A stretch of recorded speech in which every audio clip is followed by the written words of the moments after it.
I actually weed in one of the back of the speakers. Did you? Yeah. Yeah. But it's mine. I've got to get that fixed. Mm-hmm. And then, you know. Yeah. I thought something. Go on. When the electrician comes round, right, to fix my stereo, okay, they go, what happened to it? I said, I'll pissed on it in the shop and that's why it's mine. He went, oh, fair due, yeah, well done, right? And he goes, right, that's 40 quid. As I hand over the money, just a little dribble, it's mine again. That cash is yours. Yeah. Fantastic. Yeah. Oh, it's so easy. You'll never have to pay another penny. I know. It's a shame we don't live in Ricky world. The Manic Street Preachers on XFM 104.9, and that's if you tolerate this, then your kids are going to get it too. The Spider and the Horse. Oh, remember that? It was great. Yeah, I don't really want to go into it. No, we had this idea last week, like, for Czechoslovakian sort of short.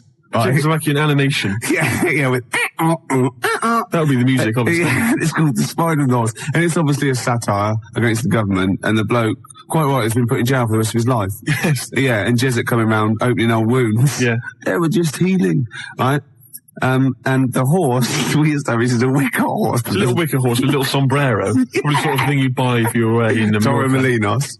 And the spider is just a blacked up crab. That's it. It's a crab playing a spider. Yeah. It's a wonderful cartoon. It's called something like The Inhumanity of the Eyes of March. Yeah. The unbearable deafness of seeing. Yeah, something like that. Yeah. And it's made by Ivanovich Gororovich. No, we're going to make it. Oh, are we? Yeah, we might as well do it now. Actually, talking of ideas, Gervais, we've had quite a few people just phoning in ideas for game shows and TV things, and we never asked for any ideas. No, People have just we been like offering it. them. We'll have them. They're ours now. Yeah. 0171 580 1234. You can fax us. Just to get this straight, any money made out of this is just mine. That's right. Yeah, go on. This is from Nigel in Tottenham. He's come up with a great idea. Yeah. You get loads of a panel of blindfolded contestants. I'm thinking, who would you have there, Gervais? What, contestants? Yeah, blindfolded, your sort of celebrity panel. Are they got to be celebrities, have they? I think so. Ted Malt's son. Ted Malt's son, obviously. Jilly Cooper.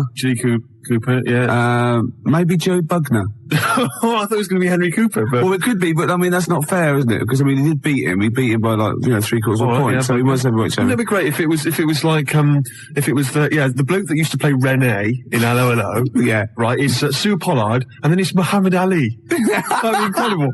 Like, Muhammad obviously now can't talk that well because of the Parkinson's or whatever, so he'd just be there, Yeah. Brilliant, that'd be great. Well, Sue Pollard's a really interesting person. So anyway, you've got your panel of contestants, and you bring on, a celebrity. Yeah. Whose idea is this? This is Nigel in Tottenham. Yeah. So you've got your blindfolded panel there. Yeah. A celebrity comes on, maybe, Nigel suggests Jeremy Beadle, yeah. right? And they have to have their most deformed body part sucked by the panel of celebrities. Now, obviously, I assume in the case of Beadle, that's his weird, deformed, like, childlike hand. Yeah. And so they would suck that until... or his goatee. Or his goatee. And then they have to sort of suck his breasts. They have to suck Jeremy until they identified him. Oh. And then... Oh, that would be great. Oh, because it'd be like a little doll's hand down the back of your throat. Yeah. And I imagine he doesn't... Oh, no, he's probably perfectly manicured that side. The other one's a mess, though. Yeah. He can't do that one. So, that's any other deformed celebrities? I'm trying to think if there are any others. I got a feeling it might be Beadle every week. Is it, Muhammad Ali? Don't diss Muhammad Ali, man. Well, no, I won't have that. I won't have that. Anyway. Ali's my man. Anyway, other deformed, I don't know. Stephen Hawking? He's not deformed. Not compared to you, no. Michael Jackson? No, this is libelous. Is it? It's got to be. Who's deformed? Who's deformed? Which celebrities are deformed? A list of deformed celebrities. 0171 580 2000. What else have we done? We've done funny phone calls, haven't we? We've done some funny phone calls. Did that one like Penky when we phoned up Safeway and said, have you got some cheese? And they said yes. And we showed them, didn't we? That showed them. Yeah. Oh, we've done some crazy crank calls. Yeah. Do you want some beer? Do you want some beer? Brilliant game. 5 o'clock foreigner. 5 o'clock foreigner. Yeah. What else have we done? There's been just too much, hasn't there? The alarm frog. The alarm frog. That never got off the ground yet. Got going. There's some great ideas. Tip the balance. That's the last one I've got. Tip the balance? You haven't explained it. It's I think it's a little bit in bad taste. Really? Yeah. Oh, well, I don't want that on this show. No, I mean, I think it's a little bit much. Really? Is it too much? Is it the most outrageous thing you've ever... Well, okay, well, no, look, this is an idea, right? It's a board game. It's a board game. I'll send it off to Waddington's when, it's 4 simple weights, sort of just like, fulcrum weights, like scales. Like a little seesaw? Yeah, a little seesaw. And there's one end is like a bowl, right? The other end is like a kilogram weight. Right. And there's 4 of those. So 4 of you sit round, and you've got to quite simply tip the balance, right? So you've got to fill the bowl. Fill the bowl, yeah. What, with rice or... No. Household object? No, bodily secretions. Right. So it's the first, Maybe you shouldn't tell us about this. Well, no, because there's simple rules. Anything that comes out your body is all right, okay, in every form. Right. Well, anything that comes out of your body, yeah. You put that into the bowl and yeah. tip the balance. So, I was just thinking, if I said it quieter, it wasn't so bad. I was going to go, why is piss? Do you know what I mean? Yeah. Doesn't work right. Snot, sick. Yeah. Well, I was going to say cum, because then I could be spelling it C-O-M-E. Therefore, getting by some of the radio authorities rather sneakily. And spunk, as you said, is like courage, isn't it? Exactly. Like in the Waltons, they go, oh, look, I love your new girlfriend, John Boy, she's full of spunk. Yeah, sorry about that. Well, I've been carried away, Dad. Good night, John Boy. Yeah. John Boy. Good night. Don't. Right, here's the cure. We'll come back to this. 20 to 6, Ricky Gervais show. And Steve. What have we offered today? Well, we've offered Tip the Balance, the new board game from Waddington's, which involves secreting various bodily fluids into a bowl in order to tip the balance. Yeah, and the way you do, you go, tip the balance. I just imagine the front cover with sort of Granny. She's stooped. Yeah, she's just like... She's got trousers down. Yeah. She's just... And she's missed it. She's missed it completely. They're all laughing. And the family are there behind her. They're clapping and cheering. The mother just laughing, doing a dustman's blow. Yeah. Right. And the 14-year-old boy, he's got... Right, okay. Well, he's enjoyed it the most, let's be honest. But what about if you know that bingo is the most popular evening pastime in the country, and there are these huge bingo palaces. Yeah, that's because with they haven't thousands of seats. Yeah. Imagine if they were all playing Tip the Balance. Very great. The smell. Oh, it'd be incredible. God, that'd be fantastic. That'd be great. You could have winner stays on. Yeah, because you'd have a disadvantage then, wouldn't you? Well, I've just. I imagine in Japan they've already got a TV show like that. I'd imagine. A kilogram's a lot though to get rid of. Yeah, you've got to have a lot of sputum. I know everything. Yeah, but I think it's a great idea. Could you give birth into the bowl? Well, no. Well, you could, but anything you put in there, you lose. So you have to be willing to. Yeah, like you can't. You could bleed into it and amputate into it, but you can't have it back. Like you couldn't put a false limb in, right? Because you win it there, because so that's sort of cheating. Yeah. But there is a thing called the fish card, where if you're all out of it, right, you're all strained out, and you've vomited and snotted, and everyone's got 0.8 kilograms in theirs, you can go fish card, right, and you can take someone else's bowl and pour it into yours, but you've got to pour it via your mouth. Right. So you take a big glug of that, and you do it, and you win. You thought this through, haven't you? Yeah. You've played this, haven't you? No, I haven't played it. I haven't got the equipment. Right. Wow. Nearly end of nearly of the show with it, isn't it? I can't even be bothered to criticise you. It's not worth it, is it? Your use of language anymore. I know, yeah.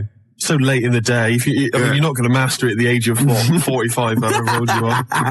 I mentioned, I guess we could call it Freak Show or something like that. Yeah. Where celebrities with deformities come on. That was Nigel's from Tottenham. Nigel in Tottenham came up with the idea. The most deformed. What would you put forward as your most deformed bit? Well, luckily, sucking my most deformed bit will be curiously enjoyable for me. Anyway, I asked for a few more celebrities who've got deformities, and various people have called in. Jez in East Barnet mentioned John Thor, who, of course... What's up with him? Well, John's left leg, I think, is shorter than his right. He always sort of hobbles a bit as he walks. You have to suck the whole of the left leg? Yeah. All right. So that's... Say that again, Lewis. Well, I was just saying, like the fat bird in the opera. Yes. I know it is now. What? Because I said, no, nothing to do with it. I just saw him do it. I just forgot and I was pissed. Yeah, go on. Paul Daniels, apparently one arm is shorter than the other. Can I just say, the head? True enough. Yeah, Debbie McGee could come on and just bring Paul as her deformed... Yeah, under her arm. Object, yeah. That's from Tony Namersham. We've also had Ian Jury, Yeah. Someone's mentioned that. Says that Ian Jury... His left side. Yeah. Really? Did he have a stroke or something?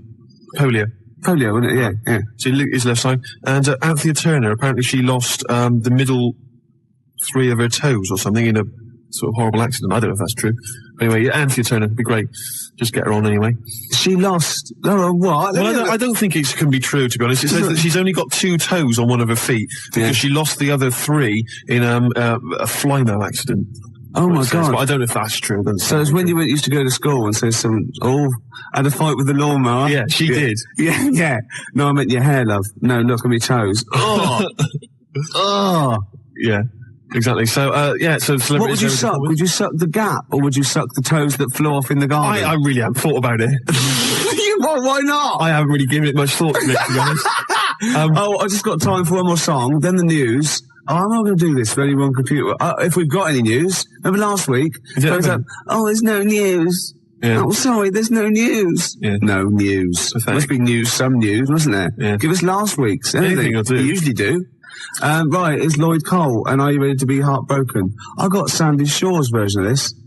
Cheers. It's not interesting, is it? No, not in the slightest. 104.9. That's it then. Sorry, put your headphones on. Sorry, it's got a toilet roll holding down the microphone because it's broken and flinging. I've been working on one computer. The whole show's been a debacle. Yeah.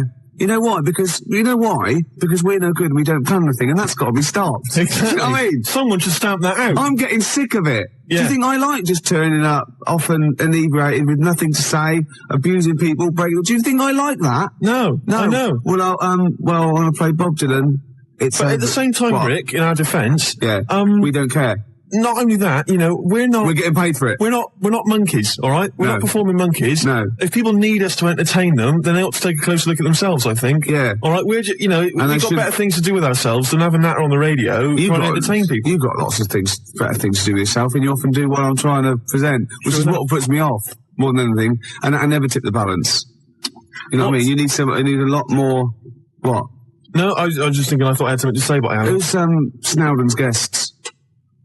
Matt from Gene. Oh, Matt from Gene, excellent. I like Gene. And who else? And is what's his name? From 3 Colours Red. Pete from 3 Colours Red. Brilliant, excellent. Okay, we better get out of here. Yeah, good. Bob Dylan, It's All Over Now. Baby Blue. God. All right, Em. All right, see you soon. Cheers. It's all. The track is Celebrity Skin. Ricky Gervais. Oh, yeah. It's a joy. It's fantastic to be back. See if we can boost those ratings for another hour. Yeah. Now listen, you brought a ginger wig with you this evening. As I say, I'm not entirely certain what part of anatomy it's for. Well, it's not from a cock. No, we're going to be playing a sort of like... oh, charming! John Peel can say the F word. That's entirely subjective. That's the name of a band, Ricky. Oh, right. So if I go out tonight and see a band called Suck a Dog's Cock, I can rave about that. Just because he's a grown-up, he can say the F word. He can't say it. Why can't he say it? You're here to play radio game shows. Okay, it's great. And that's what we're going to do. The game show. We played Who Wants to Be a Millionaire last time. We did. It was great. No one won the million. They won a BBC pen, though. We gave 3 I actually BBC meant on the pens game away. show on television. Oh, right. Keep up, Ann Hobbs. But we're going to play sort of a version of Blind Date. I've got my mate in. As you can see, he's not the best looking bloke in the world. My own name. Shut up a minute. Don't embarrass me. All right. Okay. I'll just describe him to you if you want to. He can't get a girlfriend for obvious reasons. He's 6'7". He's sort of got a puce sort of translucent skin about him. He's got bulgy eyes on the side. He's hideous. He's a freak. He's an ugly man. Don't price me outside the market. No, but we're going to see if we can get on national platform to get him a woman lucky enough to maybe. I've got my idea. Does he have a name? Steve. Steve, okay. Yeah. Steve, is it all right to ask you a couple of questions, just to get the girls kind of, Who's she? Juicer. Ann Hobbs. Alan Hobbs. Yeah. Ann Hobbs. Okay. Steve, how big... She's in all the magazines, all the blogs. Steve. All magazines. I've got stacks of magazines. I've never seen that. Steve! No, you wouldn't in yours, no. Have you, I don't know though, actually in this light, have you ever been on the back of any sort of Portuguese playing cards? That's it. On the back of a bus, I've been many times, but not Portuguese playing cards. Yeah. Steve, I need to ask you a few questions, as I say, because we need to sort of ginger the girls up, the listeners, What's that mean? Ginger them up. It means, you got John Peel saying the F word and getting away with it because he's been in radio a few years. You got playing things go going, you bastard. Then she's saying gingering you up. That's got to be illegal for a start. She's smoking something. What is it? Steve, It's not the crap. girls It's a big need joint. to It's a know joint. She doesn't smoke crap. a couple of things. What's your star sign? Hey? What's your star sign, love?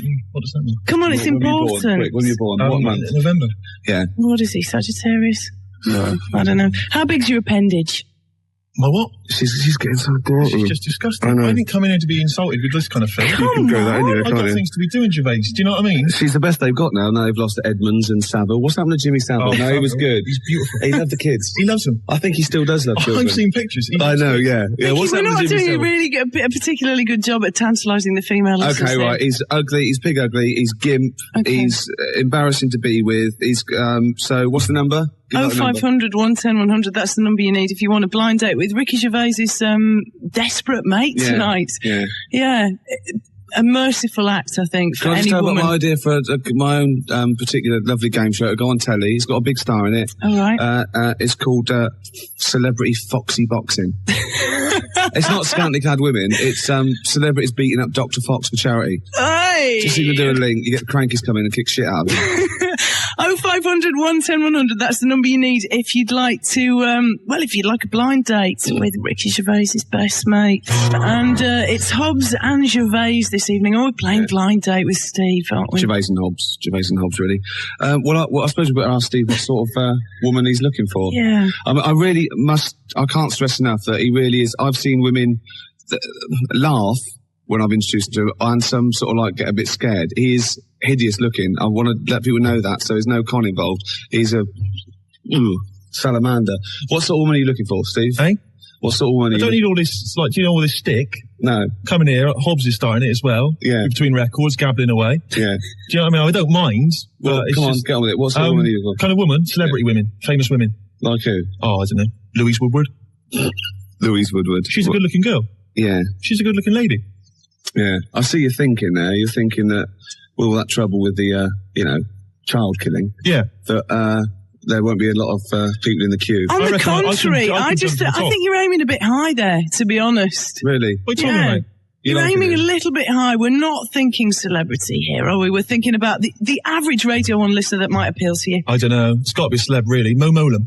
Mo Mola. Oh, good-looking girl. She's You a like her good-looking lady. headband, do you? Well, it's funny you said that. I saw her on the telly, and she had like a little bit of lip gloss and big earrings and that big headband, and she looked like Simon Le Bon. Oh, he's a good-looking fella. Duran, a classic band. Actually, Louise Woodward looks a bit like Simon Le Bon. You like women who look like the lead singer of Duran? I'd rather that than women that look like the lead singer at ZZ Top. So Anne Hobbs is out there. She's out of it. She's out of it altogether. Look at Anne Hobbs Must there. be the What is beard. that? What is she Yeah. wearing? What is that? A smock? When was that fashion? You could look at Anne Hobbs. She takes fashion tips from the last of the summer wine. I know, and all the haze of What's smoke. wrong with that? I mean, that's a wonderful programme. Yeah. You can't... Yeah, but not Bill Owen. Yeah, she says she's no Louise Woodward, is she? Yeah, yeah. Oh, Louise. Oh, Louise Woodward's pudgy, but she's not. It's just baby fat. She's got a beautiful, baby beautiful fat. hairstyle, though, Baby hasn't fat. she? It's not baby fat. That's a Freudian slip. It's puppy fat. What did I say? You said baby fat. Puppy fat. That's No, the she's phrase. gorgeous. She didn't- What are you talking about? She was completely remodelled. She didn't kill any puppies. She didn't. If Louise Woodward's been touching puppies, I'm not interested. I'll be honest. Forget it. No, I'm not going out with a puppy killer. That's just sick. You're not going out with anybody other than a God. standard Radio 1 listener this God. evening. Because that's all we have to offer you. What can I say? All We right, cannot lay out okay. celebrities on a silver platter for you. That's Well, completely insane. He's looking for anyone who's stupid enough to one, call up, and B, fall for it, and C, go out with him, and D's out of the question. He's never got the it D is. Yeah. But listen, we've got a prize here. Skegness riverboat trip, chicken in a basket. No, I It's can't afford that. boss. It'll be... No, it's free to the What? winner and you. That's your date. Hey, it's not bad. I thought it was going to be wine and dine them, 25 quid. You can't pay 25 quid to someone to go out with you. What, 50? 50 would be better, yeah. 50 will be all right, yeah. Yeah. Right, okay, one more record and then we'll stick a caller on. 0500 100 if you feel that you can contend with these sick men, and they are sick. And if they've said anything to offend you, I retract it immediately. Yeah. Mel B. Ricky Gervais is with us. His mate Steve is absolutely desperate. Look at him panting. Desperate for a date. Oh. And happily, we've got Laura on the phone from Worcester. Hello. Laura, you've not been put off by all this kind of chat about, the aesthetics here. No, not at all, mate. Just go out for a laugh, don't you? Yeah, well, the good thing is we know you can't have any standards or you'll be listening to Anne Hobbs, really. So that's a plus, isn't it? I'm not, where are you from, Worcester? Yeah, we're from Worcester. I only know one thing about Worcester, it's that sauce, isn't it? Yeah, that's right. And it tastes nothing like Worcester, does it? Well, I wouldn't know. I haven't tasted it myself yet. Whereas Daddy's sauce, that's a dead I ringer. have plenty of Daddy's sauce, but not Worcester sauce. Hey, steady there. We better stop it there. Right, I've got a couple of questions for you to see if you're eligible for Steve. All right, then. Okay, start off. You've got Hang on a bit of sec, wet Ricky, did you pen these questions? I thought this was Steve's gig. Well, I'm looking out for him because he can get hurt out there. Look at him, as if he can look after. What do you think of him? Serious, Anne Hobbs, like, you can see him, they can't. Do you think he's a good-looking fella? Come on then, Anne Hobbs. It's all lots of this. It's all lots of gibbly-gabbly-gobbly, isn't it? She's talking all the time. You like but it, suddenly, gibbly-gobbly. You should be so lucky to get any gabbly-gobbly, mate. Let's not start on that, Rick. So what do you think of him? Laurie looks good from the back, love. Oh, here she is. Do you still do that one, do you? Here's the old Alan Hobbs here. Yeah, who are you going to talk to Steve like that? What's going on here? I don't know. I didn't come in here to be insulted. What kind of woman's this? You can go anywhere, can't you? Right. Ricky, questions, come on. I take that off that Chris Moyles. He's hilarious. He's a zany bloke. He's mad. He's mad, isn't he? Yeah, he is. But not this Alan Hobbs. No, Alan Hobbs. Right, Laura. Yeah. From Worcester. Have you got a bit of a West Country accent as well, haven't you? No. Sorry. Just get on with it, Rick. God's sake. What's your favourite band? My favourite band? Yeah. I like a bit of Radiohead and like... My Iron Lung. My Iron Lung. You hate Radiohead, Steve. What are you talking about? I know it all. You told me you hated Radiohead. I know all the songs. I know all the lyrics. Yeah. What is that I Hate Radiohead t-shirt you No, shut up, Anne Hobbs. If she comes in, look at here. She's got it in for me, Alan Hobbs. Yeah? I know, yeah. Which is, let's try another question. Let me ask. Come on, if you're not careful, Anne Hobbs, they'll push you to after midnight. Sorry, let me ask a question here? All right? No, seriously. What's her name? Laura. Alan Hobbs. Shut up. This Laura. Oh, Laura. Do you like Aswad? Aswad? I don't think I was around when they were around. Of course she doesn't like Aswad. Well, good. No, excellent. You love Aswad. Shut up. You hate Radiohead. I've never heard any of their songs. I don't know any of their songs. Okay, you got one more question. Go on, then. All right, I'll ask a question then. What's her name? Laura. Yeah. It's simple things like that I need to master, isn't it? Write it down. Do you like those people, Laura, who like torture monkeys? Laura, not Nora. Whatever. I'm back to last summer wine again. Oh, Nora Batty. Anyway, yeah. now listen, shut up. I've got to ask this girl a question. She might be my prospective wife. Who knows? Yeah. Right now, listen, Laura. What? Do you like those people who like torture monkeys, and do experiments on rabbits and kill pandas for fun? No, she's an anti-vivisectionist. I can hear it in her voice. That is. You don't like any of that? No. See? No, all right, nor do I. No, sorry, I don't think you're matched, Laura. I'm sorry about that. We'll send you a... No, seriously, Rick, she'll be all right. Can we send her a Blue Peter pen? We can send her a BBC pen. Yeah. Laura, stay on the line and we'll get your address. Are you really going to blow this girl out? She sounds like a dream to me, Ricky. I don't even know. Of course I'm not going to blow her out. Rick, I'll do it. This one I do. No, you can't. No, she'll do. She can't. She's fine. And astonishing as it may seem, we actually have another contestant on the phone. Can you believe this? Who's this? This is Charlie in Oxford. Hello. Don't do it. Don't do it. Be afraid. Be very afraid. Honestly, I wish I could send you a photograph or fax you. I'm not exaggerating. This isn't a joke. He is hideous. It can't be that bad, can it, really? Well, they always say that. They always say that, and then they scream and they start crying, and I'm after there saying, I'm really sorry, I did warn you. Okay. So I'm just, okay. Charlie, where are you calling from? You sound like you're in a pothole. No, we're in Oxford Brookes Uni, N Block. N Block. Oh, N Block. Yeah. The legendary N Block, eh? Well, Not Oxford students. Is that people who are bad at the real Oxford? You get put in N Block. We're the bad ones, yep. What do you say? We're stupid, mate. Hilarious. Brilliant. Yeah, well done. Student humour. I'm not going to have a student, Rick. Oh, come on. Go I'm on. not touching a student with a barge pole. You never have, no. But Think of all the students... cheap cider. What am I going to say to a student? about? I don't know anything about anything. Oh, dear. Right, I'll ask you some questions. Come on, Ricky. Well, hang on. Are you still there? We're still here, yeah. What do you mean we? Listen, it's not an orgy, love. I don't know what you think you're after here. No, it's just me, darling, sorry. All right, it's a meal and 25 quid and then you're off home. All right, then, sorry. All right, unless you get lucky. Okay.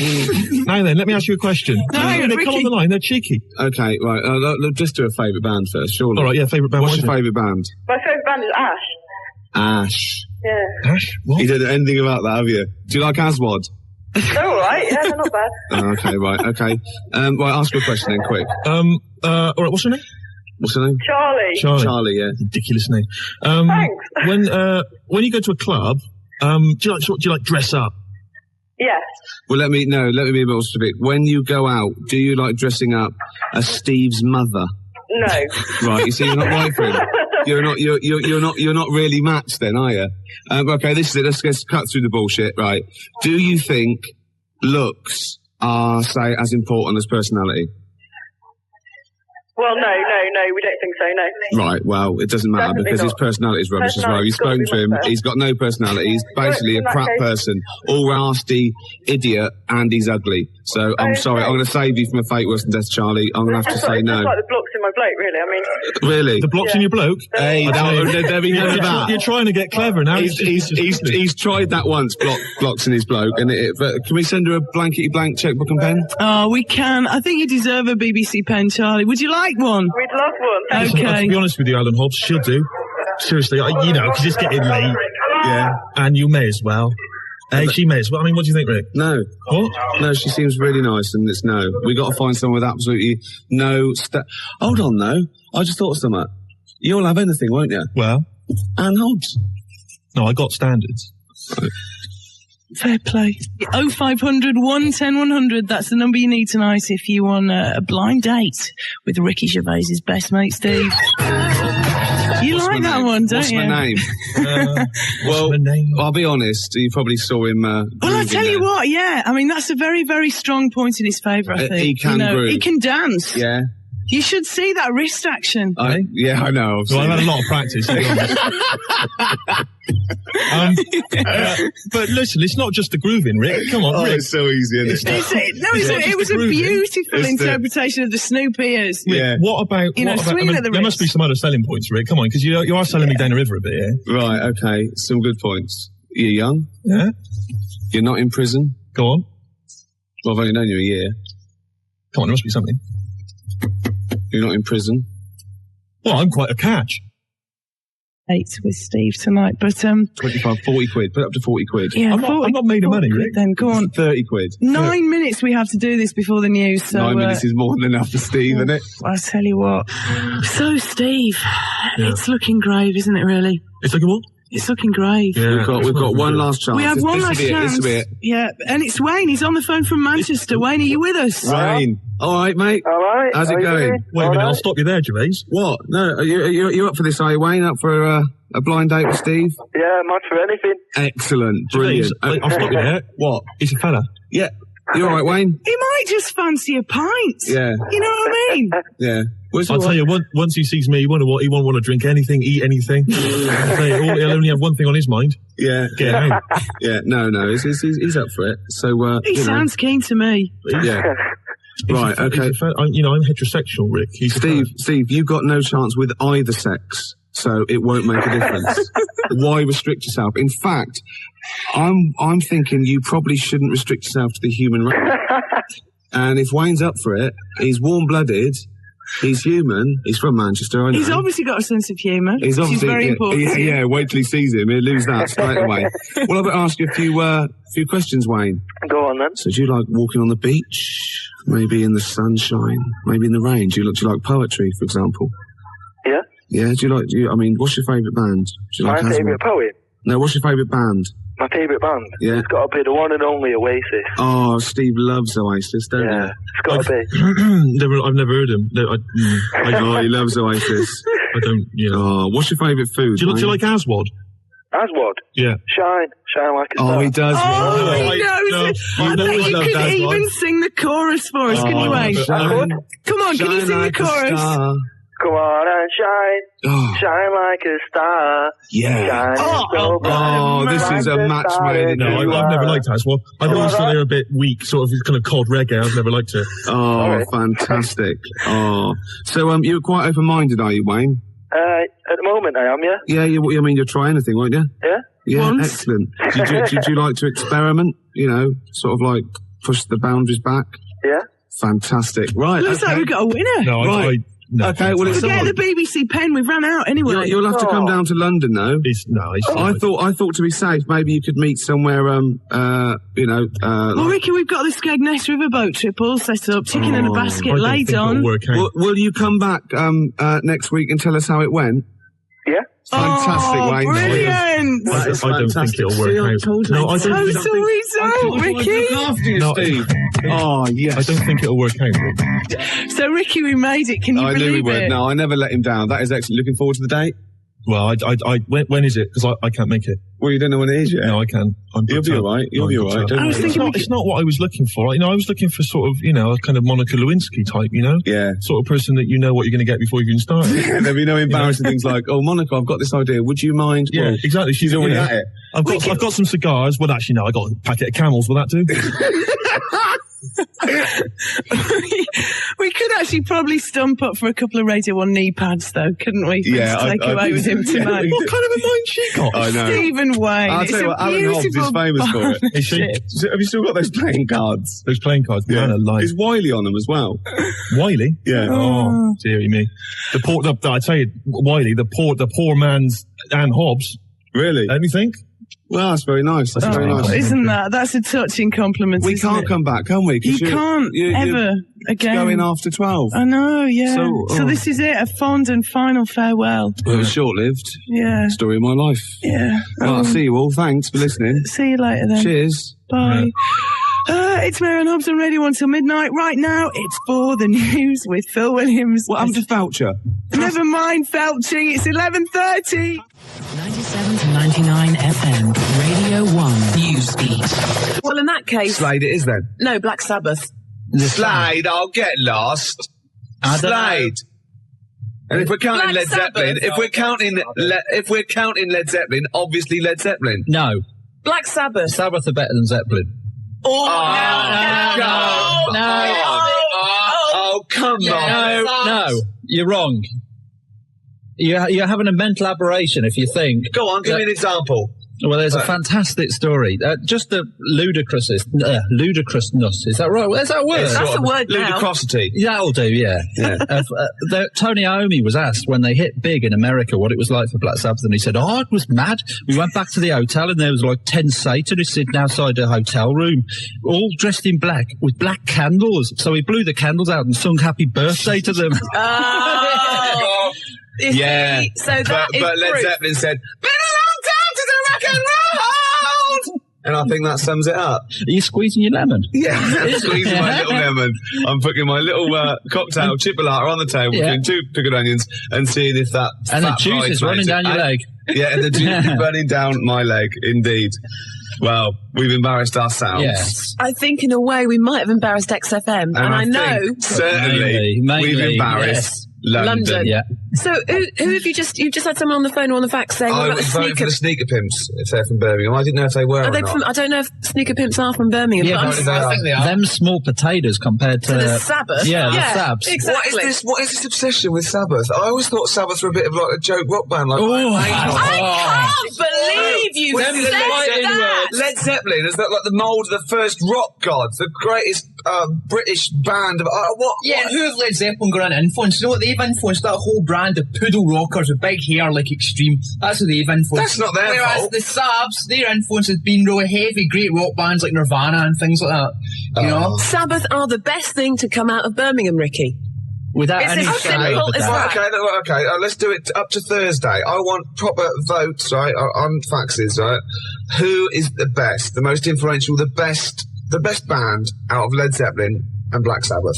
You're Simple as that. playing with Then we- fire. then It's we like count up. comparing Bobby Davro to Tommy Cooper. Oh, well, It's honestly, I don't think so. I believe it is. I think it's like comparing, let's see, Go on. Europe Right. with Bernard Butler. Bernard Butler being Led Zeppelin. What? Black Sabbath. Wow, that's a bit abstract. But they're both completely crap. Yeah. Oh, whereas Bobby Davro's brilliant. Ricky, you said tomorrow we're going to have a debate. It's like comparing something I don't like very much with something I like a lot more. Yeah, but well, you that's like the fair enough. Smiths, so you're erring on the side of soft. aren't you? I Whereas suppose Sabbath are hard. Yeah, well, I like hard stuff as well. So you like Europe and hate Bernard Potter? No! Is that what you said? Other way round. You hate Tommy Cooper, but you love Bobby Davro. How's that work? No! Well, that's what you're saying. They're twisting it, Claire. Please vote for me. I'm by myself in the studio. 0171 580 2000. Never vote for it. Led Zeppelin's better than Black Sabbath. 0171 580 2000. We've got 10 more minutes to leave Campfield. Let's ask Campfield. Campfield. That is the... Go and get him. We're just going to get him. Anyway, Matt, let's a bit of small talk here. Yeah. So you've enjoyed yourself today, have you? Yeah, I have. Yeah, but yeah. He's wrong. He is wrong, isn't he? Yeah, he's having an aberration. Oh, he's here. He hasn't been listening. Right. Have you heard what we've just been doing? I've got no Okay, right. Ian Campfield. Don't Completely impartial. Seriously, you two look away, right? Right. Okay. I'm going to ask you, don't know what we think or who thinks, just answer the question, right? Right. In your opinion, Yeah. who is the most influential band on the world rock scene? Right. Don't give me any clues. No. We're not saying anything. Who, in your opinion, is the most influential band, the better band for you, and who influenced more people, out of Led Zeppelin and Black Sabbath? And what scene? The rock scene. They're all rock the most scene. influential in rock Just and the pop. best band. Yeah. Best band. It's got to be Led Zeppelin. Yes! Yes! I'm taking that. Yes! That's it. You're scum. That is it. You're scum. Because Led Zeppelin were Led Zeppelin when they weren't. They folded up Black Sabbath, great albums with Ozzy Osbourne. 20 years after that, I'm afraid they went crap. You didn't stipulate the Ozzy Osbourne people. You said, if we asked Campfield, that would be definitive. You said it. You laid it on the line. We didn't give any clues. Campfield said, Led Zeppelin, that's it. I'm happy with that. Play a record. Right, this is incredible. Don't even talk to them. Why? David What's happened? David Keenan took all these, right? Led Zeppelin got every vote except one. Every single person was for Led Zeppelin except one, and that wasn't to Black Sabbath, that was for Dave Keenan. Out of those two, he said, I'll vote Dave Keenan, give him his own show. So Zeppelin got all the votes, Sabbath got none, Dave Keenan got more than Black Sabbath.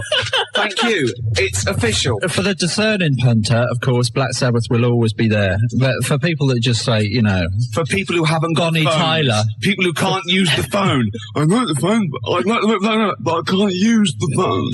No, of course, people who can use modern technology, it's Led Zeppelin. Excuse me a minute. Who did you say, Sturgis? Well, I was going for Sabbath. Right, Sabbath. And did you do the Friday Rock Show on Radio 1?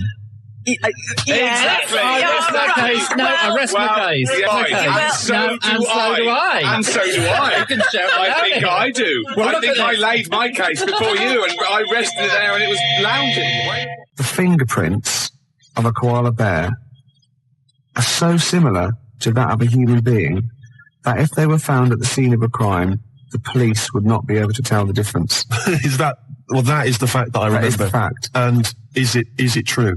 Well, it depends what sort of crime it was, really. But you got this from a reliable source. Of course, the internet. So let me get this right. The fingerprints of a koala bear are so similar to those of a human being that if they were found at the scene of a crime, the police would think that a human had committed that crime. Yeah. Or vice versa, maybe. What kind of a crime is that? The great koala bear eucalyptus robbery. Right. Yeah. So they've come in, right? All the police have come in, the detectives, right? Quincy's come strolling about half hour later, and they go, "It's all right, Quince, we've solved this one. This is obviously a human being." He goes, "Oh, is it? Oh, is it?" They go, "Well, yeah, of course it is. There's a bloke here. He's been bludgeoned to death with a lead pipe in the conservatory. He's a big lad. It's probably a 6-foot bloke, and he's hit him with the right hand by the window." Quincy goes, "Oh, it's a 6-foot bloke, was it? Oh, yeah." They go, "Yeah." Well, he goes, "Oh, right, no, it's just that, you've ruled out the possibility of 5 koala bears standing on each other's shoulders, have you?" In a long coat. Yeah, with the trilby on. Obviously. The bottom one's the fat one going, "Oh, where are you going?" And the top one's going right, left, and they've snuck past the security guy. Yeah.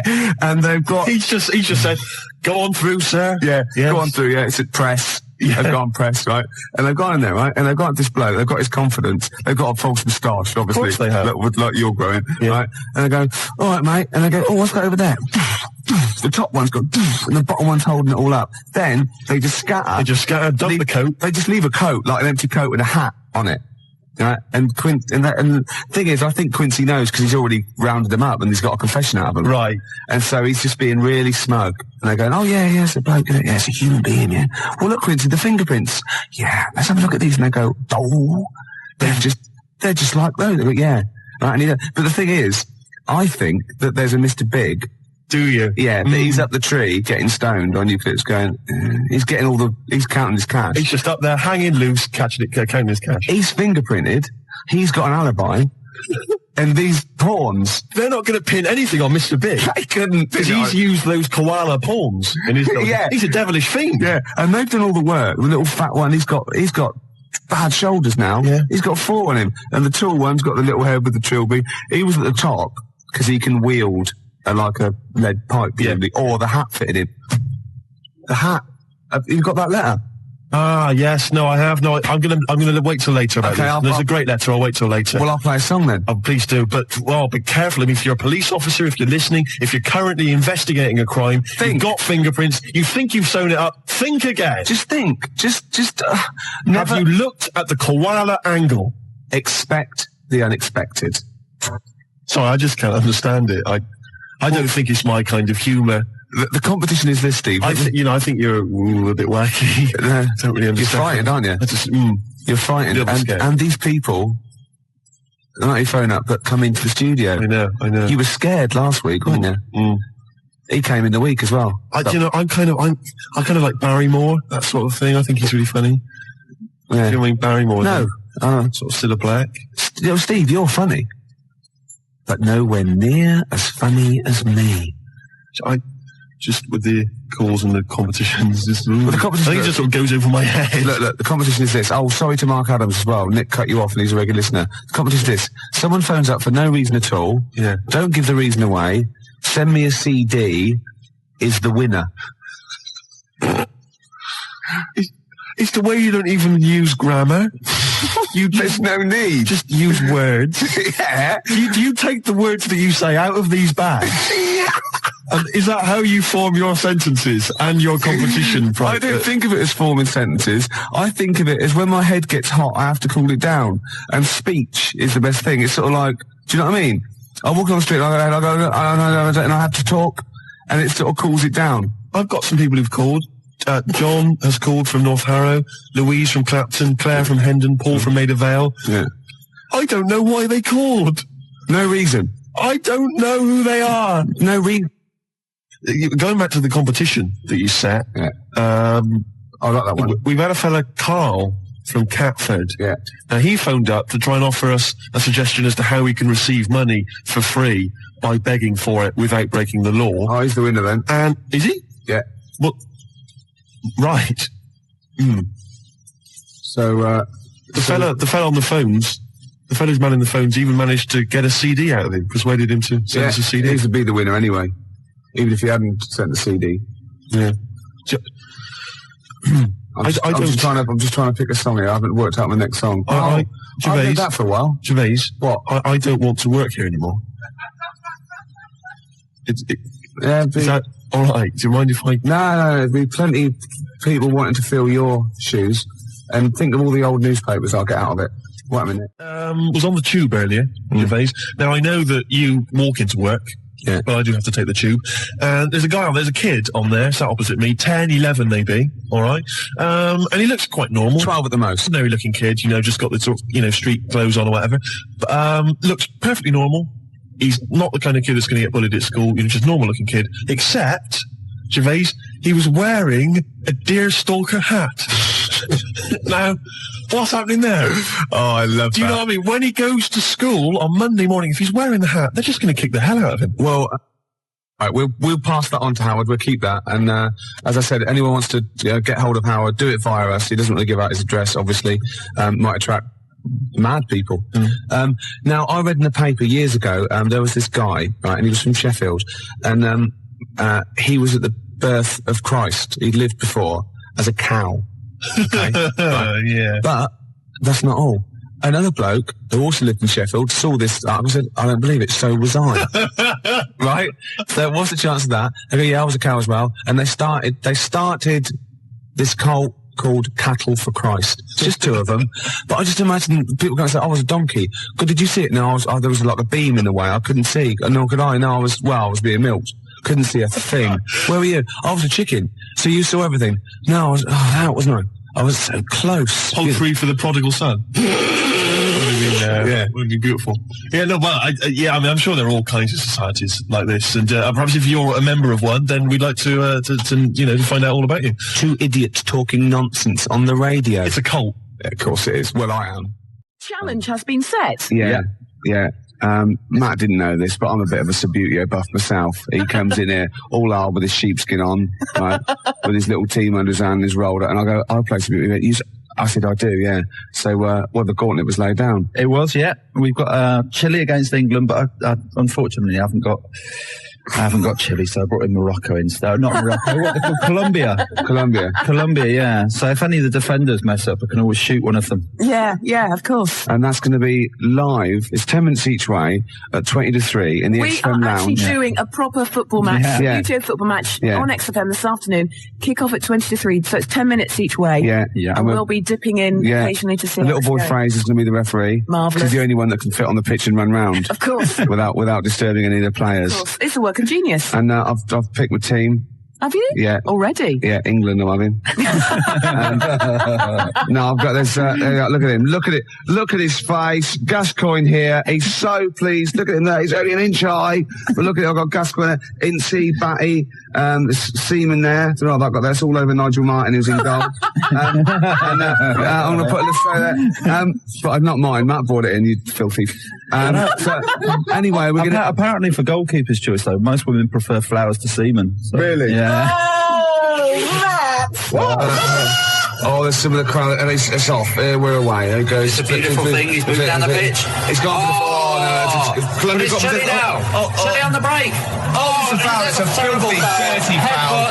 England, the crowd don't like that much. And he's run up there. There he is. He flicked a plastic man. Barry Spinnaker there and little Tommy Tompkinson from the airline. Jimmy Twizzler. Oh, there he is. Oh, but they've given it away straight away. It's the number 11 there, and he's running all the... Oh, it's a goal kick. Goal kick. It's a goal kick. There's little boy Fraser there on his horn, right? On his high horse. Half time. Half time. That's it. No, we'll be back in a minute. That's ridiculous. Riley. That is stupid. We can have a penalty shootout, though. I nearly sprained myself then. I had to stop in mid-swing. That's happened before, though. We will be back at the XFM. Mum, I don't want any tea. I'm busy. You're very good with your fingers. Right after this. Well, Claire, England are down to 10 men. I had to pull one of my players off at half-time. That's very kind of you. My boys only get oranges. I used to do that to mine, but they wouldn't put the tights on and have the bag over their head. But here we go. And it's look at that lovely ball there. A Hoddle-type ball into nowhere in particular. It's Chile again. They're showing out there in England. They fouled his own player. They missed it completely.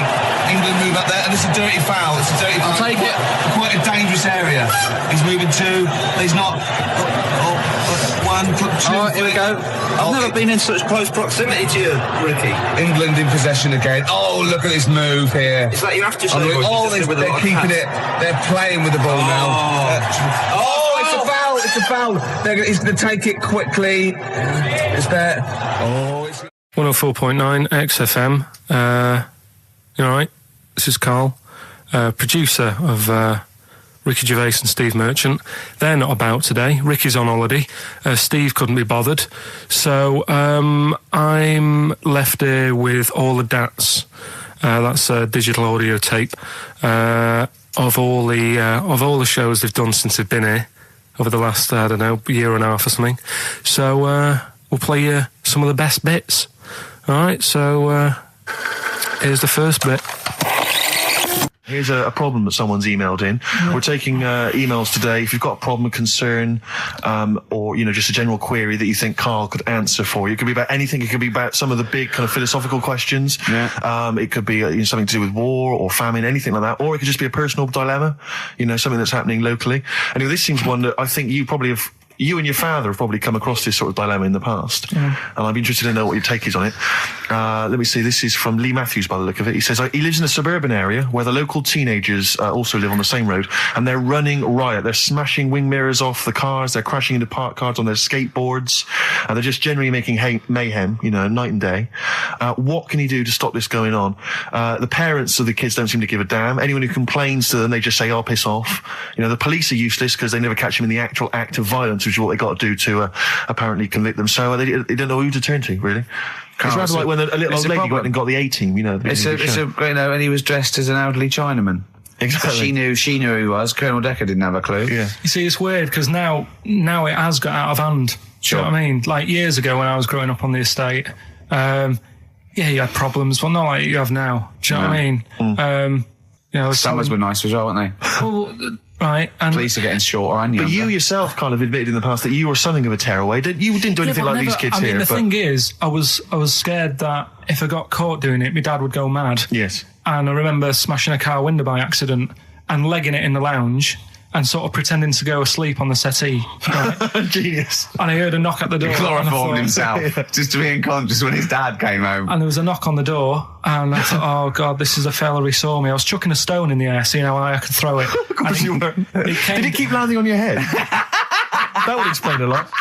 And it came down. Chucking a stone in the air, love it. To see how far I could throw it. Brilliant. So, I wasn't bothering anyone. Did you invent that game? Right, Did you get the stone for your birthday? Go and play with your stone. He gave one to Suzanne. Carl, go and play with your stone. No, the thing is, right, and it came down at a funny angle, and of course it did. It ate the back of this car, and the back window is the most expensive because it has that heating thing in it, in case you got a frosty window. Yeah. So I thought, oh God. So I legged it in, got on the settee, went to sleep, knocked at the door. Genius. It's a brilliant plan. It's a brilliant plan. I couldn't be guilty. I'm asleep. So I love the idea. So the thing is, our lounge used to sort of, you could see in from the door, right?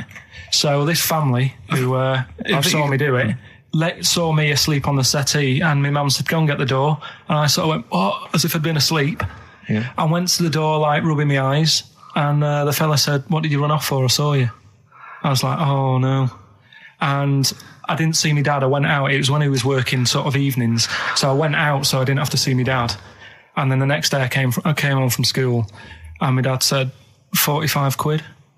Ooh. That's all he said. That's all he said. Looked at me. And then you fell asleep and he went, wake up. You know what I said? No, 45 quid. Now the thing Carl. is, he didn't have to do £45, Carl. Now I know you were saving up for a brick, but you can't have it. Yeah. Just equally, if you're doing a bigger crime, a bank job or a murder. Remember to take the stocking off your head, because if they wake you up and go, "Why have you got a stocking on your head?" Just go, "Oh, I had a weird dream." Right. What are they again? Is the tip included? Yeah, go on that one. Right. In Turkey. Nice. It's not, actually. Mm-hmm. That's where I went, and there was them little fellas after Suzanne in the kitchen. What? What do you mean? We went to Turkey. You went to Turkey and there were some little fellas. Well, they had quite a few sort of midgets working in the kitchen. Why? Is it a theme? No, was it a theme holiday? I don't know. Might get them cheaper or something. Was it? So they were working cheaper. They were working in the kitchen, and one of them fancied Suzanne and kept sort of eyeing her up, and she was winding me up saying, "Oh, not eyeing up and down, just eyeing her up." Anyway, no. So what was she doing in the kitchen? No, it's like a pick what you want to eat type buffet, but you have people clearing the tables and that ready for you to come along. Were they low tables? And he was just keeping an eye on her. What did he say though? Was he? It was Turkish, so I don't know what he was saying. But he was a little fella, yeah. Did he? What do you mean a little fella? What do you mean little fella? Sort of dwarf-like. What do you mean dwarf-like? He had magic powers, or he was 4 foot? No, what do you mean, Carl? A little bloke, just like a normal bloke, but small. If you stood him in the desert, you wouldn't know. But he'd be hot at first. Right, Carl. You should watch out for the monkeys. Yeah, underground. Those underground monkeys are dangerous. You can't just say there was a little midget fella who was eyeing up my girlfriend and then leave it. What do you mean? What was happening? This is a story to us. This is much more interesting to us than, and she was deaf, right, and she hit her head. That's much more I don't understand how how it manifested itself. Did he come over and say something? No, do you know when it's like girls know, don't they? When someone fancies them. What do you mean there was lots of them as well? Do they? That's worth knowing. Listen, right, come on. Right, so you went into this holiday, yeah? Yeah. And you went into the dining room or something? Yeah, downstairs. And you looked over. You thought, this is odd. There's no one serving. Yeah. And they go, Wait a minute. Hold on. You looked down, and there was a little waiter. There was loads of them running around busy. Why though? Why did they get summer? What do you mean? Because it was in summer. They had more of them. They come out in summer. What do you mean they had more? What do you mean? Because it's busy, isn't it? Well, no, but they hibernate in the winter. Why were they all midgets? I don't know. Maybe it doesn't heat stunt your growth or something. No. Well, they just happened to. Maybe it was a thing that they did for tourists or something. I don't know. I just got on with my meal. It was a holiday. Do you know what I mean? God. Right. So some midget serving. I'm not going to ask any questions. Right. Okay. Yeah. So they're all little fellas running around, and this one always was like, you know, oh, do you want a new serviette? You know what I mean? Going out of his way to sort of for turning on the charm. Yeah, he was going out of his way. The others weren't. Right. I think what was happening is he'd been working with Santa all the winter. Yeah. This is like a little summer break. This one was your waiter, and so he was being polite to you. Maybe. But what did Suzanne say then? Well, she was using it to wind me up. What was she saying? Oh, just like, you know, look he may be small, but he's built like a... Yeah, he's all man. So... Were you jealous of a midget then? You were jealous of him? It is a bit annoying, isn't it? Why? It wouldn't bother me as much now, because I've been with her for ages. Right. But at the time, that might have been one of our first holidays, and it's like... You don't want to be what's going on? I paid for this holiday. Yeah. And then you get off with a midget? Yeah. Oh. So anyway. But it doesn't matter, because you got chatted by a bearded lady. So. Tell you what, no, that's got nothing to do with that. What were you going to say? I was going to say the hotel was half board, and maybe... Oh, right. I thought you were going to say it's just one of her shortcomings. So listen, right? Play a record. He said he's, oh God, it's like a child or a cat when it's confused. He went, Steve reckons in ancient Greece, right, it was better to shag a bloke than a woman. And I went, well, yeah. I mean, that's about the male being sort of a first-class citizen. Yeah. Much better, wasn't it? An aspiration to sleep with a beautiful man than a beautiful woman. Women were lower-class citizens, so therefore men were seen as higher class. So to have sexual relations with a man there was no shame in that. No. In fact, it was looked upon. And I said, well, ancient Rome. I said, Nero. He sit in his big jacuzzi and he used to get, pretty boy men to just go into the water and just nibble at his testicles while he was having a watch. He didn't do that. He did. Yeah. And he's not a gay fella. No. Well, no. I mean, I don't know about Nero, but I mean, it wasn't a case of a big delineation between what was heterosexual and what was gay. It was just, whatever you. So what did this fella do then? This one who's having his. Well, he was pretty much top boy, Nero, for a while. He was in charge. And and you did what you're told. If Caesar or. But why were people going round there? Why didn't they go? Oh. No, they weren't dropping in. It wasn't like the door was opening. I was going to see what Nero's doing. You'd have probably been like a delivery boy or a stable boy or something, and you'd have popped round there and you'd have gone, there, right, Nero, as the tablets of stone you wanted, and you go, Pilkington, why you are here? Pop under. I don't know why he's French. What is that? I don't know why he's French. Just pop under the water and nibble at my testicles, and you'd have done it. Because he was Nero. I wouldn't. He would have. There's no way I would have done. Yeah, well, you would have. What have I done? I've dropped a pizza off. You put around to Nero's place with the pizza. I've dropped a pizza. Right, I'd say I've done my job. Right? Yeah. That's not the sort of tip I wanted. No, he'd have said, get the little baldy chap to nibble at my testicles, and you'd have been under the water. I wouldn't have done it. No, well, you wouldn't have put me head under water. I wouldn't have done it. Can I just say this, Steve? Not only would you be nibbling at his testicles, you'd have been going mad. You'd have been noshing him just for extra. You'd have been doing everything he wanted. You'd have been going, he'd have gone, I didn't ask you to do that. You'd have been going mental. They'd have been chewing, slurping, smacking, poking. You'd have chopped, you'd have gnawed his packet off. You'd think you were eating Walker's crisps. There'd be bubbles, there'd be flood. Oh, it would be horrible. Alright, this is Karl, the producer of Ricky Gervais and Stephen Merchant on XFM 104.9. We're playing out some of the best bits. Hope you're enjoying it. Here's another one. Last week when I did Do We Need Them, do you know when I called up one of the museums, didn't I? Science Museum. Yeah, are you talking to me? Yeah, I'm just saying, I wanted to tell you before when the song was on, but you're so busy listening to it. Yeah, was I so busy listening to a song I was playing? Yeah, but we're doing a radio show, aren't we? All right, what's your point? Well, I just wanted to say, she emailed in to say I got her name wrong, so I'm just apologising for that. What did you call her? I think I called her Jessica. What was her name? I don't know, I've got it on email somewhere. What? This is not an apology! No, I'm You've just got saying... it wrong again! You've not even said her real name. How is that an apology? Well, I remember, I read the email, so, yeah... But who are you apologising to? I think her name's Jackie, I think. Oh, you've got it wrong again, haven't you? Well, anyway, and she just said if you want to see dinosaurs and that, go to the museum. You were complaining about that as well, weren't you? You went to a museum and there was too many dinosaurs. He said you just need 4. No, well, Steve, have you been to the one in Knightsbridge? I think this so. one that I called up, right? It's nice. You go in, you get a good collection of stuff. You walk in, there's 3 or 4 dinosaurs. You've had enough, right? I went into New York, right? I went to the museum there, hundreds of them. You can't move for dinosaurs. Yeah. It's almost like they're responsible for them being extinct. There's loads of them. So all I'm saying is, if you want to see a dinosaur, go to the one near Knightsbridge. They've got a nice selection, some old vases and stuff.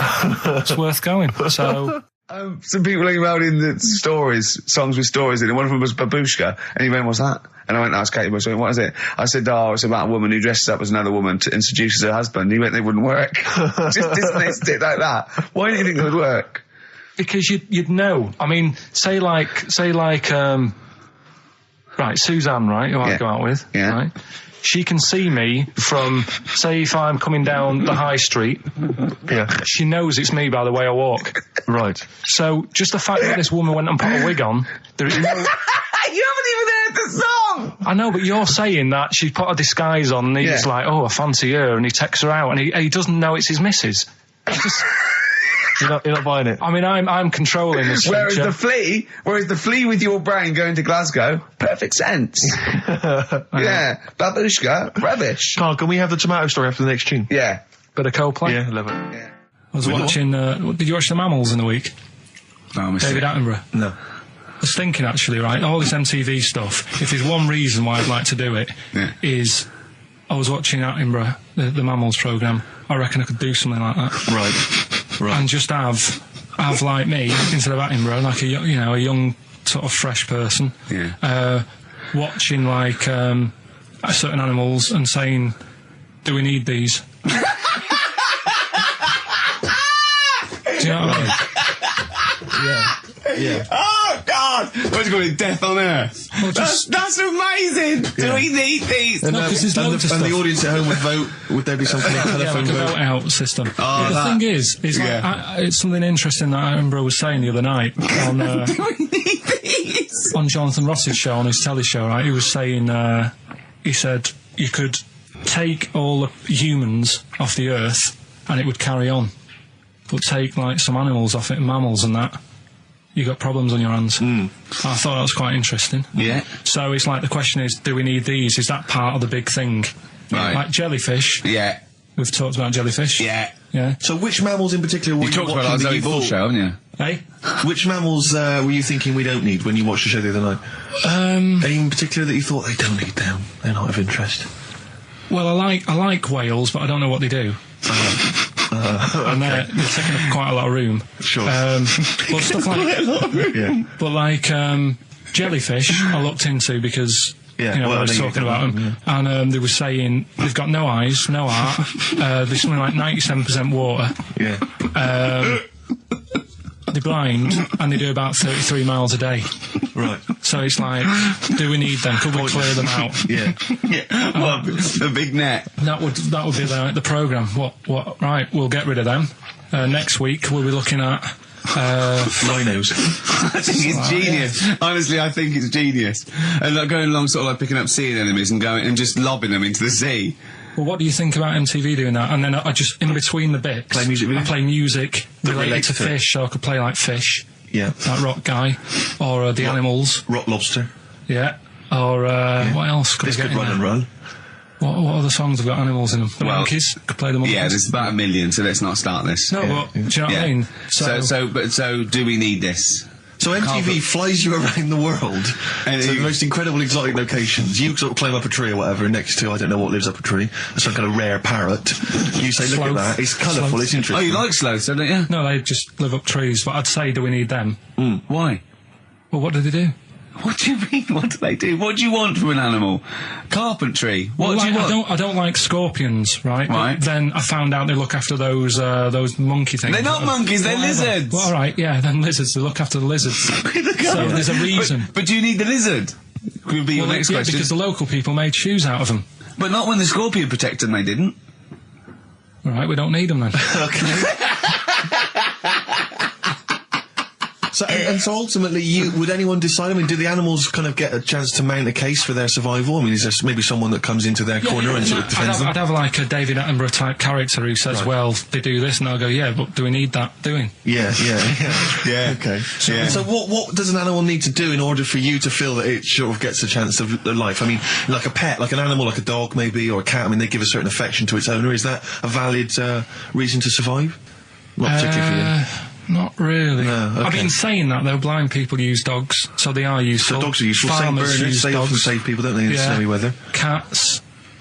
I'd have to think about it. Okay. Keep the mice down. Yeah, but you've got rent a kill. Okay. So what I'm saying is something that will affect the world. Right. I think you'll find everything does. Except Karl. I'm not sure what effect he's having on the world. I'll tell you what, though, Steve. Right? Did you watch the Mammals? I didn't see the Mammals. They had bison on it. Right. The weirdest looking things you've ever seen. Yeah. They've really you're on dangerous ground here, Karl. They've really got it's like, decide what you want to look like. It's just a mismatch of stuff. It's got a really big airy head. Yeah. Unlike you. Sort of bald at the back. Right. It sounds like someone you went to school with. Was there two of them? Oh, brilliant. That's nearly it, Karl. Right, what's your last room 101? Oh, God. It was, holidays. Holidays?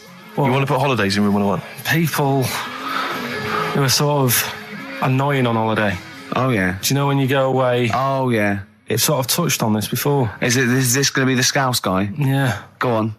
Oh, it's so long now. I mean, it was a holiday when we went to Tunisia. And the Scouser pissed you off, surprise, surprise. Yeah. Yeah. But the annoying thing was, when you go on it was a cheap holiday, and like the lesson here is, if you want a good holiday, you got to like spend some money. Yeah. And we didn't on this one. We spent about, I don't know, 400 quid for two of us for like a month or something ridiculous. And we got there, and you get to the hotel and you go, we have made a mistake. It's a ropey hotel. You can tell like the blinds and stuff as you walk in, they're all dirty and stuff. And you think, well, let's make the most of it. Let's not get down about it. It's a holiday. It's for a rest. And you try and make the most of it. And we had to meet. Like you have one of those things where you get to your destination and the rep says, right, go and unpack your bags and that. Go and sort yourself out in the room. And tomorrow morning we'll meet up at 10 o'clock and I'll go through, the best sort of place to go for camel rides and, the best deals I can get you. That sort of thing. Can anyone here walk like an Egyptian? So she says, right, tomorrow morning meet 10 o'clock in the discotheque. So we get up and we have breakfast, and it wasn't a good breakfast. The kitchen was like bit horrible. The food wasn't good, and it was run by sort of midgets. What do you mean it was run? There's anything wrong with that. There was little fellas running around, and the annoying thing was one of them sort of started to fancy my girlfriend. How did he manifest his affection? No, you're not saying there's anything wrong with midgets, though, are you? Just saying it was strange. There was but even midgets shouldn't be cutting on Karl Pilkington's territory. I know. But it's also that thing of, they've got little fingers, and it's sort of ruined. I'm so sorry. No, I'm not. It is a bit of a phobia of mine. Okay. Do you know what I mean? They are nice people and that. Sure. Oh, God. But the annoying thing is... So what was he doing then? How did he... I don't understand how he was chatting up your girlfriend. Was he crawling under the table so you couldn't see? He just kept... Whispering to her from underneath there. Stop it. Just Wait, I don't want to get a complaint on our last show. There's not many midgets. What's going to happen? Can we just finish this and start up again in a couple of months? Oh, yeah. So if you want to know more about the midget theme restaurants, then we'll talk you in 3 months. Yeah. It's just... that's fair enough, actually. Oh, yeah, no, right, sorry Carl. about That's this. your producer's head Listen, we'll see you in about a really... it's been a pleasure, truly, and thank you for everyone that wrote I've got you letters. Have you really? I've got you both a present, right? Oh. I got Ricky, do you know, like, we've done fables and stuff? Right? Yeah. This is like Mr. Ben. Oh. This is brilliant. Yeah. Right, and it's like little fables that Mr. Ben goes on. Oh, fantastic. So I want you to learn something from that for when you come back. Okay, brilliant. That's lovely, I'll tell you Carl. one of the stories I read this morning. It's brilliant. In fact, when you've done with it, give it me. Yeah. Because I haven't finished reading that. Okay. Thank you, Carl. And for Steve, a little... chat-up lines. A little book of chat-up lines. That's fantastic. That's great, Carl. Well, we'll see you in 3 months. But carry on emailing Carl. Cherish Karl Pilkington. He sits in a little room by himself, so keep him in touch.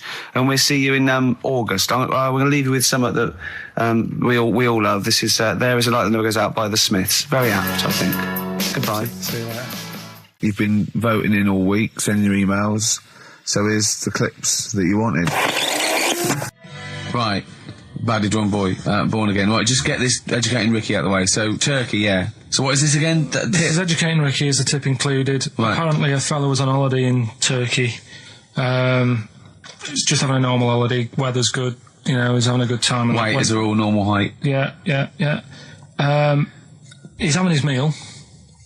He hears a load of screaming going on in the kitchen. No. Has his girlfriend wandered in there? And they do, with a step ladder. the circumcised people in the kitchen, and apparently... What are you talking about? Whoa, slow down. We were sidetracked there for a minute. What are you talking about? Well, I'm excited about two things at once here. One, they circumcised people in the kitchen. Two, I guessed it was someone losing the end of their knob. He did, yeah. I started thinking like Karl Pilkington. Extraordinary. That is amazing. Apparently it was going on. It wasn't just a one-off either. Well, when I say a one-off, I mean they did it more than once. Yeah. Right. And there was it was there for a week, and apparently the first night it was quiet, and then the rest of the week, every day it'd be like having his breakfast, or even his lunch, or even his tea. Yeah. Right? He'd be doing it all day. Oh. You'd be hearing lunch and breakfast, fair enough, really. Yeah, circumcision at tea time. Don't do that. And apparently it's a tradition over there. You can't even make a complaint about it. It's like, well, you should have found out before you come over. See, it. I can't believe this is true. Sorry, I'm a little I bit can't lost. believe this is He was true. in a restaurant, in a hotel, and there were people having circumcisions in the kitchen.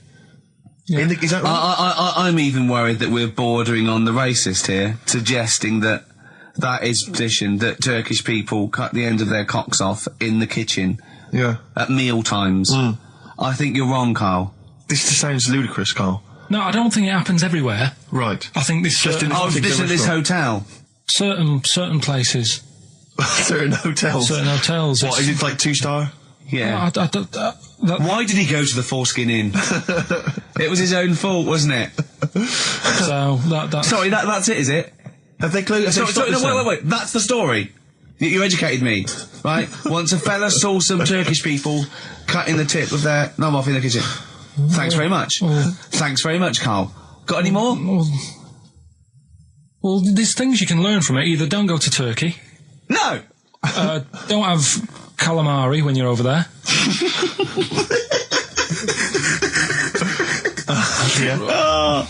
Carl, you've done it again. Well... So we get onto conversations. Talking about, he's asking me stuff about evolution. Tell me that. Why did the giraffe? What's that rubbish about the giraffe getting a long neck? I said, well, it didn't try and get a long neck. It was selected because, Anyway, I went into evolution for him, and he said, but why would evolution do that? I went, well, you think that evolution didn't do anything? There's not this consciousness. There's not this will that a giraffe has to stretch its neck to reach the leaves. One had a long enough neck to survive and pass it. He was going, yeah, but why did evolution? This isn't. But by the way, this isn't the most stupid thing. This is warming up. This is about 8:45. Sure. Right? He said, why didn't evolution make a giraffe good at carpentry so it could build a ladder? Right. Yeah. Okay. Right, All right. Okay. So he's thinking around it. He's trying to pick holes in evolution. Yeah. We get on to, I said, well, things are, I said, we can see the speed of evolution in lower life forms like bacteria, viruses, they evolved. That's why soon we won't have an antibiotic that can kill some certain bacterial strains. And he said, and this is about 11:30, then I said, I'm going to bed, right? He said, in the future, they reckon that you'll be able to wake up and eat a yoghurt you can have a chat with. I don't know what that means. Let's put a song on, right? No, and we'll come back to it. So you're going to explain that? Yeah. You've got an explanation? The Verve and Sonic on XFM 104.9. I'm Ricky Gervais, with me Steve Merchant and Karl Pilkington. So let's just get this right. What did Karl say? He's just specifically giving those words again. He said, they reckon, and I said, I'm going to bed. He went, no, really? I said, no, I'm going to bed, Karl. There's no point now, because, I mean, it's just like you're talking gobbledygook. You know what I mean? I might as well talk to a pot plant. Yeah. He said, in the future, they reckon, I don't know who they are. Sure. I don't know, people who post things on the internet that he reads, I think. The Telegraph. Anyway, complete the sentence. They reckon that in the future you'll be able to wake up. I love it. There's a little scenario, an embellishment, like this little. Oh, hello, darling. It's your yogurt. Hello. You'll be able to wake up and eat a yogurt you can have a chat with. All right. Well, thanks for that, Rick. I'm looking at you. I'm going to throw that over to Karl. Right. It's when I was away on holiday, right? I got. I don't normally buy the Telegraph because it's too big and that, innit? So, but they were giving it away for free on the plane, so I thought, ding dong, might as well have it. Mm-hmm. And I saw a couple of things in it. I thought that would be interesting. I saw this thing about the future, and it was talking about evolution and what have you, right, which I always find weird, because I always think that maybe we've sort of done it wrong anyway. Do you know what I mean? I sometimes think you can't evolve. By definition, evolution can't get things wrong. Things change, that it's not successful, it can't pass on its genetic material, but if you're around, it's working. If you're around, it's working. Slugs are as evolved as they need to be. Slugs are as evolved as you and me. That's true enough. Yeah, no disrespect, but it works. It works. Sorry, they're around. Anyway, what's your point, Karl? No, I mean, I think we probably would have been better off staying as a fish. Just because there's more water than land, isn't there? Right. And you wouldn't drown. This is why I went to bed. No, I'm thinking of dozing off now. No, but do you know what I mean? From, what was it? It was bacteria, it was fish, mermaid, man, onwards and what have you. So anyway. Oh God! No, there are a few knowledge gaps in your theory of evolution. All right, you generally got it right though. So I mean, basically, it went bacteria, fish, mermaid, man. What's next is the big question. So it was telling you all about this and what have you, and saying how we shouldn't have interfered, because maybe if we wouldn't have invented planes and what have you, maybe we'd be able to fly and what have you, if we really needed to and stuff like that. Okay. So we've interfered with evolution, you see. Right. Well, then it was saying, well, what's the future got? Well, yes, in one way we have interfered with evolution. Yeah, the evolution of the human being in society is changing. It's no longer based on the strongest or the fittest, because medical science can keep us alive long enough. People can pass on their genetic material where without this civilization they wouldn't have been able to. So yeah, there are different parameters, there are different pressures, there are different things that say whether we're going to pass on our genetic material or not. Okay, so in that sense you're right. And that, Rick, as far as I'm aware, has led to a yoghurt that you can eat and have a conversation with. So this is what it was saying. It was just saying, we're living in mad times and that. There's a lot of weird stuff going on. One of which is... And the fellow was just saying, with computers and stuff like that, the way it is, we'll be able to wake up... Go on. Have a chat with your yoghurt and have something to eat. What do you mean, have a chat with your yoghurt? Because of the amount of... I mean, you have them yoghurts already, those friendly yoghurts. Those bacteria-friendly ones, so this is just a really friendly one. Yeah, they don't... Oh, God! I'm my best! Do you know what, sometimes, Karl, I think that we're having a chat with a yoghurt. Do you know what I mean? There can't be any difference. Yeah, but then I'm always reminded that would be more entertaining. That would be more informative. Is this something that happened to a friend of yours, or is this... No, I read about it. You read about it, okay. There's this little lad, right? Okay. First of all, it's years ago, right? When they didn't have decent doctors in like every town and that. Yeah. And this little kid is dead ill, right? Yeah. And the local doctor Well, there's a phone call involved, so I don't really get the impression that it's like medieval times. Yeah. Yeah. But I didn't say that. I just said it's years ago. So this kid's ill, right? Yeah. And he's lying in the bed, and he's all going funny colour and that. Yeah. And his mum says, I'm going to get the local doctor round. The local doctor comes round, and he says, so I don't know what's up with him. He said, leave it with me. Leave it with me. He said, the doctor said that. I'll have he said I'll phone up a top doctor. Okay. Who was in America or something like that. And so he goes to the phone in his office and he calls America, and because it's years ago, the phone line isn't that good, it's all crackly and that, right? Yeah. So he's talking to the doctor and he's saying, I've got this kid, he's a funny colour, and he's really weak and that. I don't know what's he's up not with him. giving him much to go on. Right? Sure. So the American doctor, right? Yeah. He goes, yeah, what you want to do? And it's all breaking up, right? Yeah. He goes, what you got to do? You got to, it's all breaking up. You've got to give him some parrot's blood, right? Some parrot's blood? Well, that's what he thought he said, but the line was really bad. Yeah. He meant parent's blood, but he heard that he said parrot's blood. He said, right, I'll do that, leave it with me. I can see where this is going. He goes to, a pet shop. Yeah. He says, give us like half a dozen parrots. Sure. Takes them round to the kid's house, takes the blood from the parrots, puts it into the kid's fine. The kid's fine? It worked. Such a load of shite in my life. I've never heard such twaddle, such just made up, enhanced, exaggerated bollocks in my life. A load of old rubbish, Carl. I mean, when he told me this, he said, the doctor said, what do I do? And the doctor on the other end said, give him some blood. And the doctor went, where do I get blood from? So hang on, wait, I just need to where do I get blood from? Give him some parents' blood. Give him some parents' blood. Give him some parents' blood. Yeah. But hang on, I just need to know where you read this. Carl. Where was this? Where did I stitched you up. You know what he said? He said, so do you believe it? I went, tell it to Steve. He went, do you believe it? I went, tell it to Steve. Carl. But where did you read it? That was on the internet. What? About where illnesses. Is it on the internet? All right, XFM 104.9, Ricky Gervais, Steve Merchant, Karl Pilkington, not here. It's the best of. You've been voting in all week, sending your emails. So here's the clips that you wanted. And just remembered recently, actually, I was on a train coming back from hometown Bristol, and I was on the train, and this girl walks on, good-looking girl. I thought, hey up, largely empty carriage. I'm thinking, my luck's in, because I take every opportunity, Carl. That's the thing about me, I don't choose. She was a good-looking girl. She sat down. I thought she sat down right near me. I thought, brilliant. As this guy comes up behind her and says, I think it's probably a boyfriend or something. Sits down next to her. And I listened in on the conversation, obviously, because I'm pretending to read. It was very clever. I read the same page for hours. I was pretending to listen. I was listening, but pretending to read. And I realised that it's not her boyfriend or anything. It's just some guy she's met on the platform. And I'm thinking, brilliant. If she's the kind of girl who's just going to start talking to someone, on a platform, on a train, brilliant. I'm going to be in here. Because he was only going one stop. So I'm thinking, what's the worst that can happen? He'll nick off. I'll get chatting to her. And who knows? I could join the...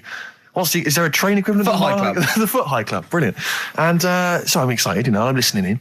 And it turns out that they're both kind of graduates who've just finished university, or they're coming to the finals or something.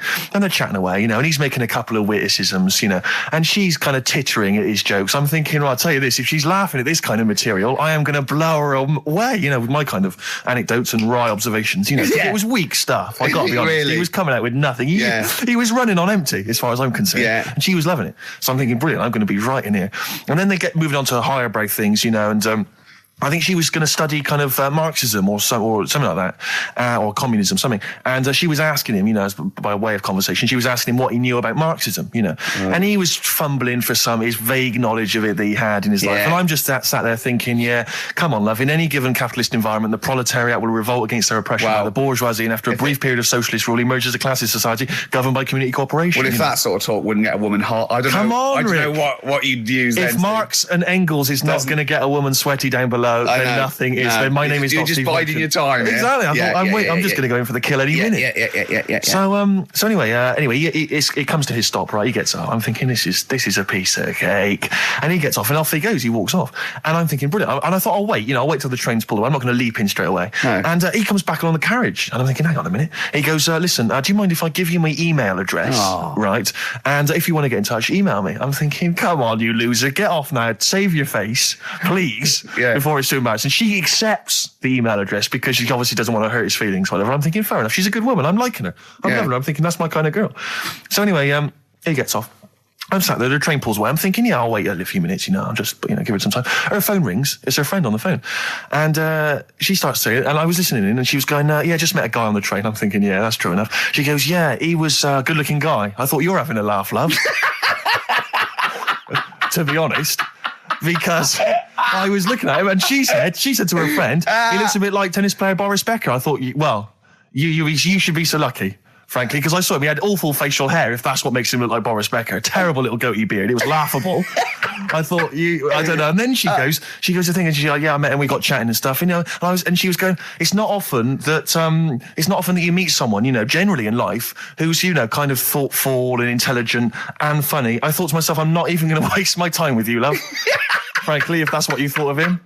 You just walked away. And I'll be honest with you, I didn't even bother talking to her. No, you were just didn't even waste my time with her. If she thinks that bloke is not only great looking, but funny and intelligent, and she got on well, and he was polite, and it was a chance meeting, and he thought, and she thought that you were like a freaky looking dork who didn't even have the nerve to speak. That is what she thinks, then I don't want to know her.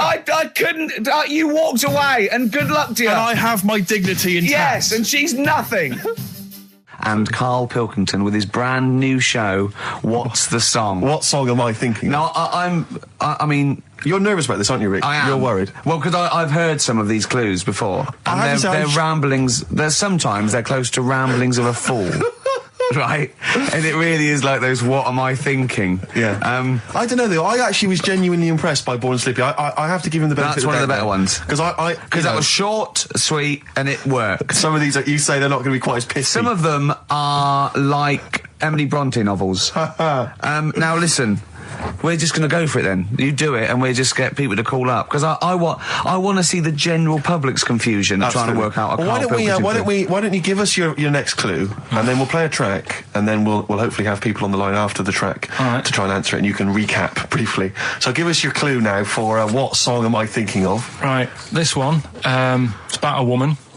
And she's just normal, nothing wrong with her, or so she thinks, right? But there's the twist. Is this like the Tales of the Unexpected? And she's got she's got her mates and she's having a normal life, having a good time and that. And then this thing happens, right? And she starts to stink. And she can't have a bath, right? And she really wants to have a bath. She's dead sweaty and stuff. She's going about her daily stuff. She can do everything else normal. She can eat, she can talk, everything. But for some reason... she can't have a bath. Is there a coal mining husband in the bath? Yeah. Is this Born Stinky? She can't have a bath. So a woman can't have a bath? Yeah. Or a shower. She can't. Okay, leave it there, Rick. Don't try and guess. It's not for us to guess. The general public can phone up and ask questions, so I just go for it. I'm not sure they can they? I think so. Otherwise, we don't want just people just phoning up and getting it. What about this? Why don't they can ask one question? Yeah. They can ask one question of Karl, then they have to make a guess. Okay. 08700 800 1234. Have we got someone on the line now? Let's do it. Let's go for one. Let's go for one. This is edgy radio. This is letting Karl stuff. Right. Live. Go on. Hello, XFM. Hello, I'm ringing about what's the song? Absolutely. What do you think? Well, I'm going for Dirty Diana. Dirty Diana. See, that works. That's a great guess. It does. Yeah, but it doesn't work because why can't she have a bath? Okay, so the answer is in there. I was going to ask you. Well, that's your one question. That'd be the answer. That would be the answer, I'm afraid. What was your name? Shelley. Shelley, thanks very much. Shelley, I should tell you that, that you should never take this personally because no one can really get into the mind of Karl. So don't beat yourself up about this. I don't expect anyone to get these clues. No. So well done. That is a fine guess. Thank you. Thank you. Okay. Anyone else there? Let's hello, XFM. Who's that on the line? It's Chris. Hello, Chris. A question for Karl? Before you give us I haven't thought of a really good question or anything yet. You just want to go for the guess? No, what I thought was, I'm sure Simon Mayo used to do this when he did the breakfast show on Radio 1 years ago. No, he didn't. So you've just pinched this idea, Carl? If you're going to rip someone off, Carl, do not rip off Simon Mayo. I haven't ripped this off. I thought this was a new idea. I was going to do it with sound effects instead, but that's... he used to do that, and he used to get his team to play other characters. You idiot. Well, no, hang on. Not you, Chris. I'm saying you idiot to Carl. Yeah, but nothing's new anyway, is it? So I'm not getting annoyed about it. True. What do you think the answer is? Is it Cornflake Girl by Tori Amos? Good answer. She couldn't have a bath because she'd go all floppy and then go down the plug hole. Good answer. She'd go all soggy. Yeah. So is it Cornflake Girl? No, it's not, but that's a great answer. It could have been. All right.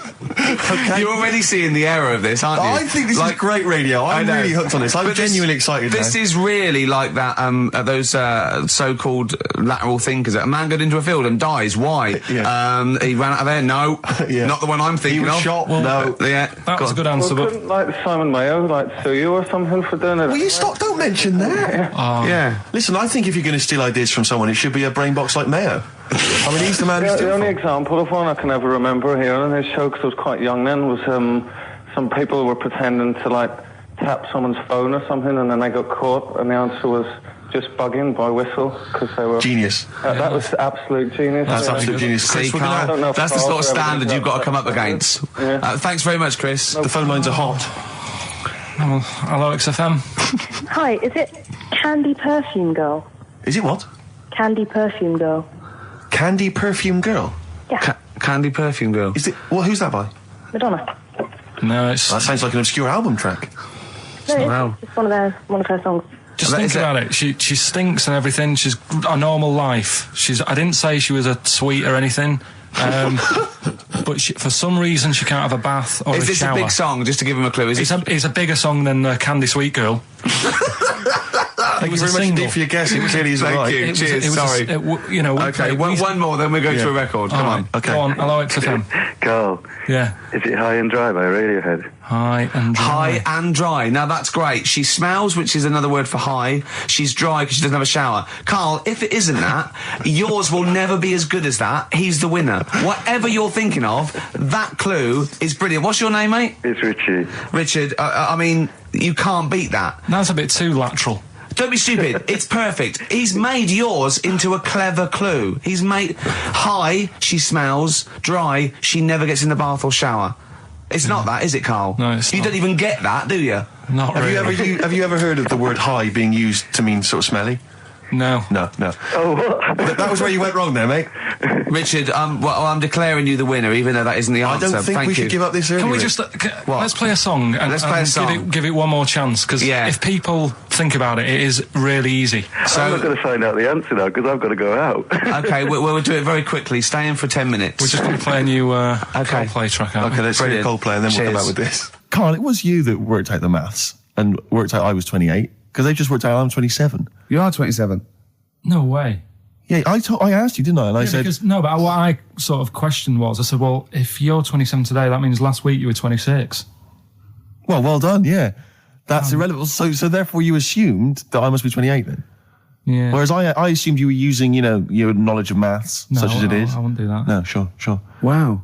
I actually got lost in that conversation because I genuinely didn't know what he meant would mean last week you were 26. I don't know what that meant. I don't know what it meant. Wow. Well, it is Steve's birthday. He would have been 26 last week.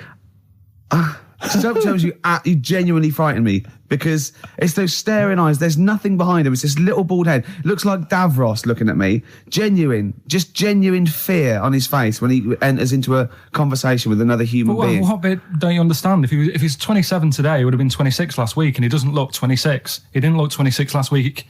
He looks older than 28 today. You've started on his birthday. You're still having a go at him. Carl, I don't look like the kind of hot stud that I actually am, but face facts, that's the truth, mate. Yeah, live with it. Get with the programme, jeez. Well, let's have a little bit of cake. Okay, that's appropriate. See what birthday. But you mean the band, don't you? Not the cake. You haven't actually bought a cake, have you? Got anything at all? Well, here we are again, XFM, on a Saturday. Just gone 1 o'clock, Steve, if I'm very much mistaken. But we're not here as such. We're away again, gallivanting around. We've got to do the special sort of best of again. Okay. which we did a few weeks ago. So this is the best of the last 3 weeks, which I think is, I think it's the best 3 weeks we've ever had. But I'd like it condensed into 2 hours. Yeah. Yeah, some great music as well in there. Yeah, there'll be some great music interspersed with fine chat that you've already heard. Yeah. Except this bit. This bit's new. We've actually, out of the kindness of our heart, we've come in last week. Yeah, yeah. And we've done a few clips just because we felt a bit guilty about shooting off. Yeah, even now, having heard this link, I'm beginning to wonder if it was worth our time. Yeah. Well, should we play a classic link? Let's play, what, from the last 3 weeks? After this is Feeder. All right, so here's the first bit. Now listen, I'll give this one. This is an easy one. Now just think, right? Think just what it means. They're not that hidden. They're not that cryptic. Just think what this means, okay? Okay. When the Hares addressed a public meeting and claimed that all should have fair shares, the Lions answered, "A good speech, hairy feet, but it lacks claws and teeth such as we have." How would you use that? No. What do you think that means? This is translated from the, I don't know, Greek or something. I don't know. It was Aesop. Where's he from? Greek. Yeah. So shall I do it in my own language? Okay. So what would happen if there's hares and they have a meeting in the jungle with like loads of lions and go, "Hey, hold on, wait a minute. I think we should all be equal and share everything, all right?" And the lions go, "Well, yeah, it's easy for you to say. We've got claws and teeth." Yeah. What does that mean? It's saying like, of course the hares want that because it's better for them. The lions get nothing out of it because they're already king of the jungle. That's right. So it's negotiating from weakness. Anyone can negotiate from strength, but negotiating from weakness is it's be lovely. It's a lovely utopian look at the animal kingdom. But the way you said it is better than the way they worded it. Well, that's because Ricky's very much the modern Aesop. I mean, many people have thought that. That's why he's getting a lot of awards with the TV show. For him, that's a fake. So look, I'll take that home and read ones you like and tell me about the ones you like, ones that click. I don't care if you only come in with like one or two. Go, I'll tell you what, Rick, that's there's one thing that I've learned from that. Because sometimes you can know all these phrases and until something happens, you don't think, everyone's heard, I don't know, to err is human, to forgive divine. And then something, might happen, and you go, oh, that's what that means. That's amazing. So, Do you know any, Steve, offhand? What's that? A fable. Well, I would imagine that the most famous one I've always remembered is the lion with the thing in its hoof. Do you remember that? Paw. The lion, yeah, with the spike in its paw, and a smaller animal gets out for it, but it still attacks it anyway. Well, that's life, isn't it? Well, I read one the other day, actually, which was very interesting. It was one that the famous film director Orson Welles said. Oh, yeah. Which he said, apparently there was a bear going across a lake, wading through the lake, and a scorpion said, well, let me go on your back, will you? Come on, just let me go on your back, we'll go across, it'd be brilliant. He goes, well, no, you'll just sting me. You go, don't be stupid, if I sting you, you'll die, and we'll both drown. And he goes, oh, fair enough. Who was doing the stinging? The scorpion. Right, okay. And the bear's wading through the water. Yeah. So the scorpion jumps on the back, and they wade through the water, and halfway across, the scorpion stings the bear. And the bear goes, well, we're both going to die now. He goes, yeah, it's my nature. I thought he was going to say, I can swim. Oh, you're the best. What's the one about... Does that mean anything to you? It's my nature, i.e., that's in my nature. That's the way it is. That's what I do. Yeah, I'm a scorpion. Yeah. One of my favourite ones. These don't mean anything to you, do they? I mean, one thing is you're not impressed by them. They're all right. What about this? What about this one? Don't trust bears. Here's one of my favourites. What? He said, well, why not just say, don't trust bears? The bear's the one that was too trustworthy. Don't trust scorpions. Yeah. Right. Here's one of my favourite ones of all time, okay? A lion is dying. It's an old lion. He's in the front of his cave, and all the animals come around, like the foxes and the hyenas and the rabbits, and they're all taking the piss out of him, and they're laughing at him, and they're laughing and going, you can't fight us now. And just before he dies, he goes, fine, but I was a lion once. What does that mean? Don't know. Well, he's saying it's better to have lived and had what I had, because I was great, if only for a short time, and you lot are still alive, but you're nothing. You're rabbits and hares. I was a lion once, so, you know. Are they always using animals for these stories?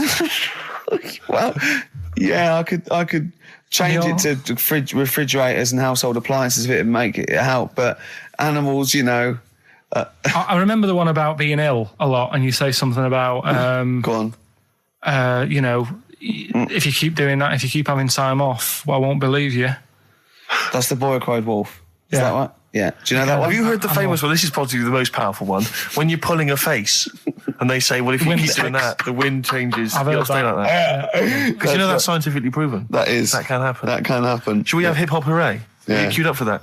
No, but go on, you... Carl, sort it out, mate. I was going to...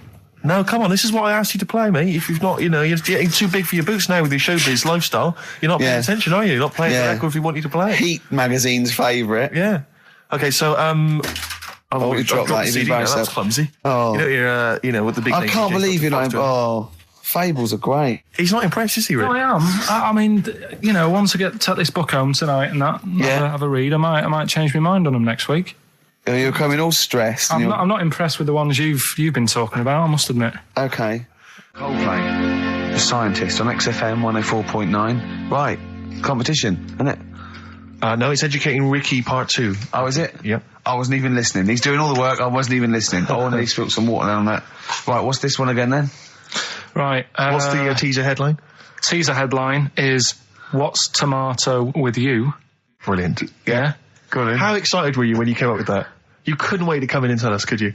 I think it's a good one because you won't forget it now, will you? I mean, like the worm one. What's so special about the worm? You know, a lot of people think that if you cut a worm in half, two worms will grow, but no. What happens is if you cut the head end slightly nearer the tail than the head, the tail will die, but the worm with the head will be okay. So, it's exploded a myth, and it taught me something. Right, so the second one, part 2 of Educating Ricky. What's Tomato with You? Yeah. What this one's about is, ages ago... It's scientific. There's never a date. There's never a country, a location. Okay, settle down, children. This is A-level history. Right. Once upon a time. Yeah. When a mental place with swords was a king. Forget his name, but he was a loony. So, and it was literally ages ago. Yeah. So, good luck in the exam. Yeah. Right. So, like, you know, all right, many years ago. Oh, yes. Yeah, cleared that up. Go on. They thought tomatoes were poisonous. Right? Because what hold on, are they going to be proved wrong at the end of this story? Well, because I don't want to give away the ending, but is it something to do with the... Are they poisonous tomatoes? No. Oh, you're having a laugh. I don't believe it. Go on. They could have been eating tomatoes all this time. Oh, Steve, what's tomato with you anyway? Okay, so hang on a minute. Let's just recap quickly. Many years ago, when people thought tomatoes were poisonous. Yeah. Go on, Well, they didn't know they were poisonous then because they were still eating them. But what was happening? Well, they're not. But they're not poisonous. But hang on a minute. All right, and it's not. I'm just going to listen. I'm not even going to talk. Okay, I'm not going to tackle it. So, if you remember, years ago they didn't have like pottery plates. They had lead plates.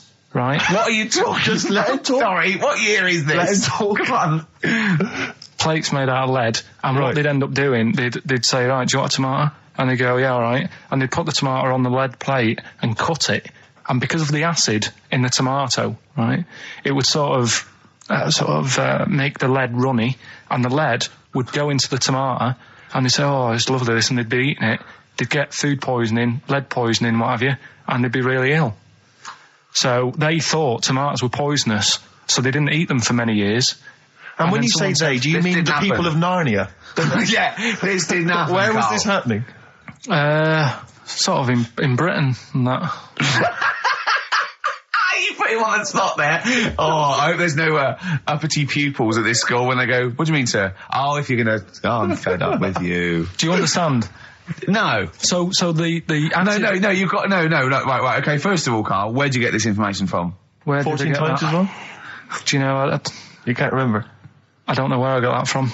I don't know where I got it from. But why don't you think that makes sense? But what? Someone once got lead poisoning from a tomato? Not just one, loads, and then all of a sudden... No. Why is this educating me? Because I'm telling you that tomatoes, you I eat them. can't take anything away from this. I don't know what to take away from this. What have I learned? What have I learned? Don't mix lead with tomatoes. Why is this educational in any shape or form? What are you telling me? A long time ago in the land of Glunk, right, where the ninnies did slib, right, they thought tomatoes were poisonous because they ate plates of lead. What are you talking about? Yeah, but we all know tomatoes aren't poisonous. Is that what we're taking from the story? Is that the moral of the story? Don't believe these people that I'd never heard of before. What are you talking about, Carl? I think it's a bit weird. It's a bit weird, yeah. It's the same people that were spreading those malicious worm rumours. My hangover's coming back. I've got to get some water. Play a record that was rubbish. There's that one that a bloke, right, was going to get a phone call at 4 o'clock to find out if his business was, okay, right? And if he didn't get the phone call, he knew he was broke, destitute. So dead on 4 o'clock, the phone didn't ring, so he went up to the roof, his office, and he jumped off to commit suicide. And as he was passing his window, the phone was ringing. Oh, no. Carl, it didn't happen. Didn't happen. Think it through. Think it through. Who told that story? Who told that story? As he hit the pavement at 120 miles an hour. He's the only person who could have known that series of incidents. Also, why didn't he wait? As his life's at stake, why didn't he wait till 5 past? I'm going to give it 5 minutes just in case. In case the lines are busy. Yeah. And what sort of bloke goes, I'll call you at 4, okay, if your business... Well, call me anyway. No. If I don't call exactly 4, then, you commit suicide. Commit suicide. I would, because if I don't call at 4, that's the end of it. Well, call me anyway. No, that's not the way I work. Why can't you just call me and tell me the other way? Well, I'm telling you how I do it. If you're bust, I don't call. Can't you just call to verify in case someone goes wrong? What if it's engaged? It won't be engaged. Just commit suicide at 4, please. It didn't happen, Carl. This is the Best Of Show on XFM 104.9. I'm Ricky Gervais, with me, Stephen Merchant. Yes. I hope you're enjoying the Best Of. I know what you're thinking. If this is the best, my Christ, what was the rest like? Well, we'll be back in a week's time, so you can judge it for yourself live. But anyway, in the meantime, this is one of the best clips I've ever heard. Oh, I'm laughing just thinking about what it might be. XFM 104.9, I'm Ricky Gervais, with me, Steve Merchant, Karl Pilkington. Steve. Well, we were talking about the news just now, and there was a story I heard in the week. I think it was on the radio, and I don't know all the details, but what I heard was that a number of, I think it was Falkland, maybe Gulf War veterans were, I think, suing or complaining to the government because they wanted compensation for post-traumatic stress disorder. Now, I don't know all the ins and outs of it, but it seems to me that if you're in the army and you're a soldier, a certain degree of trauma is kind of inevitable. I mean, after all, if you're any good at your job, you are going to see people getting killed. So I don't understand what the ins and outs of it are. I don't know why. No, if nobody came back and Tony Blair met him and go, all right, well, not really, no. Go on, what's the matter? Well, there was people shooting at us and everything, it was all muddy. Well, calm down, don't cry. Well, I will cry. There was a drill sergeant just kept shouting, saying, "Look at you, stupid boy, where's this gun's not clean?" I just cleaned the gun and it was fine, and now he's telling me to clean it again. Yeah, and the boots, they were shiny. Fine, he was showing. He's got to do that, it's more distant. His neck was as big as his head. Well, yeah, but you don't know what they, I don't know what the ins and outs of it are, but what you got to do is make sure you know what you're going into. That's what I do. You got to check the small print. So if I was, going over to the Falklands or the Gulf, I'd put my hand up and go, will it be horrible? I go, you at the back, yes? Will it be horrible? It will be horrible, yes. It will be horrible. There will be shooting and lots of death and everything. I go, right, I'm not going to go. And they go, okay then. Okay. That should be fine, yeah. Should be fine, yeah. Just like that. Is anyone else scared about this? Pretty much all of us. Okay, then we won't send anyone then. My brother went into the army, right? Because he couldn't get a normal job. And my dad said, if you don't get a job by such a date, that's it, son, you're going in the army. And when was the Falklands? Was it about 81? Right. And he joined back in 81 or something. And he I don't know, he was in Aldershot or something. Oh yeah. And he wrote back to my mum saying, a bad time to join, bad time in this. So she wrote What about that? Join that's so sweet, Carl, isn't it? That's like, dear Dad, yeah, well done. Don't know if you've noticed. Yeah, I was on the dole, that's for sure. Thank you for joining a month before the Belgrano. Anyway, go on. My mum called up, spoke to the sergeant, and said, "Can you leave him out of this one?" Can you leave him out of this one? What, the Falkland War? He's only just joined, and she called him Chuck, which he got done for. Like, she's one of them, I think it's a northern thing, like saying, "How are you, Chuck?" Yeah. And she called the sergeant Chuck, and the sergeant said to, like, my brother, "Your mum, you know, she's called up and asked if you can not go." Which, of course, you know, I mean, we'll see how it goes. But can you tell What her? do you mean? Why did the sergeant even entertain this? Well, Pilkington, come here. Your mum's been giving me a bit of earache. Now listen, tell her I've told you, but can you call her, because she called me Chuck and everything. Can you call her and say you don't mind? Well, not really. Oh, please, because I've promised her say you want to go. No, please, say you want to go. Why was he entertaining this phone call? Because he was new to the army, I suppose. Who? No, I mean the sergeant. I don't know, maybe they do that. So what happened? He didn't go in the end? So he didn't go, no. You can't do it. But that's ludicrous. I love it, though. Okay, we went over the top. Pilkington, I've got a note. Yeah. Is this really your mum? Yeah. Okay, no, this seems to be in order. Because I noticed it says, I do not want to go into the army, I don't want to go and fight, and it's crossed out and it's good, mum says don't go. Now, you didn't write this yourself? No, my mum wrote this. Okay, you definitely wrote this yourself. Your excuse. You're going to have to fill envelopes. No, I'm sure if he was needed, he would have had to go, but I think they made a bit of a special effort. They sort of said, oh. Well, it wasn't conscription anyway. Oh, no, I was saying. Were the other soldiers going around just going, Pilkington. No, he ended up being a mechanic in there, and he got kicked out for going for a packet of fags in a tank. What? Now, wait a minute. Do you mean he nipped down the shops in a tank? Yeah. I don't believe that, Carl. You've Honest made that to God, that, and he went off with the sergeant's wife. So that didn't help, and he ended up getting kicked out. Sorry, your brother's a genius. I love this. First of all, he gets a call from his mum, go and let him up, and he goes, oh, God. Then he goes, where's Pilkington? His mum's on the phone. Where is he? He's near your house, Sergeant. Near my house? Well, why is... No reason. Well, when he comes back, when he's finished, tell him his mum called. And can he get me a packet of fags? Tell him to walk this time.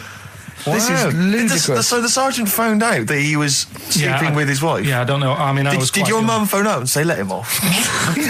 Let him off this time. Can he... Yeah. That's fantastic. But he misses it. I mean, I haven't seen him for about 11 years. But ever since he came out, he's just kept getting into trouble and that. And the army, you know, people slag it off. But I think if you're a certain type of person, it's good for you. It didn't straight him out, did it? No. He was going down the shops in a tank, he was shagging someone behind their back. It's really weird. It's like back then, he was like a proper adult and he had a house and he collected crystal with his wife and that. And now, he hasn't got any of that. Has he got the wife? No. Has he got the crystal? Don't think he has. And he hasn't got a house. Seriously, I haven't seen him for about 11 or 12 years. Carl's stories always start off nice and funny, and then they just leave me empty and slightly depressed. I don't know whether to hug him or shoot him, put him out of his misery. Can we take Carl to the... phone in if you think I should take Carl to the vets and have him put down, because it's just too stressful. Carl's getting very excited, as we all are, about his new... Should we let him do a little taster for us? Well, I'm very excited about it. I mean, so the gist of it, what is it? What is it exactly? Right. Is it a game show or is it a competition? It's just, I just thought it's something that, you know, you can play and also people at home can take part in it. Now, would they phone in about this or they can just play at home while they're listening? They can just play at home. Okay. You mean we haven't got any prizes? No, there isn't. No, I think we could get him to phone in. Maybe. Well, I don't know. Let's hear the game idea first. Yeah. Right, it's music related. Okay, good. And what I do is I sort of tell a little story. Okay. And that story makes up a song title. All right. Well, it sounds ambitious. So, is it a cryptic clue? Could be. Say like this, right? Oh, dearie me. Oh, dearie me. Say like this. Right. This woman, right, she's pregnant. You know the answer to this one, so don't be saying anything. This is just aimed at Steve. Okay. Right. This woman has a baby. Yeah. She's pregnant, has a baby, and the doctor's there in the hospital, going, "Oh yeah, you've got a lovely little baby." You told me that this is Oh, this guy. Got a lovely little baby. It's just coming out now. You'll be able to see it in a minute. And it's like covered in gunk and stuff. Yeah.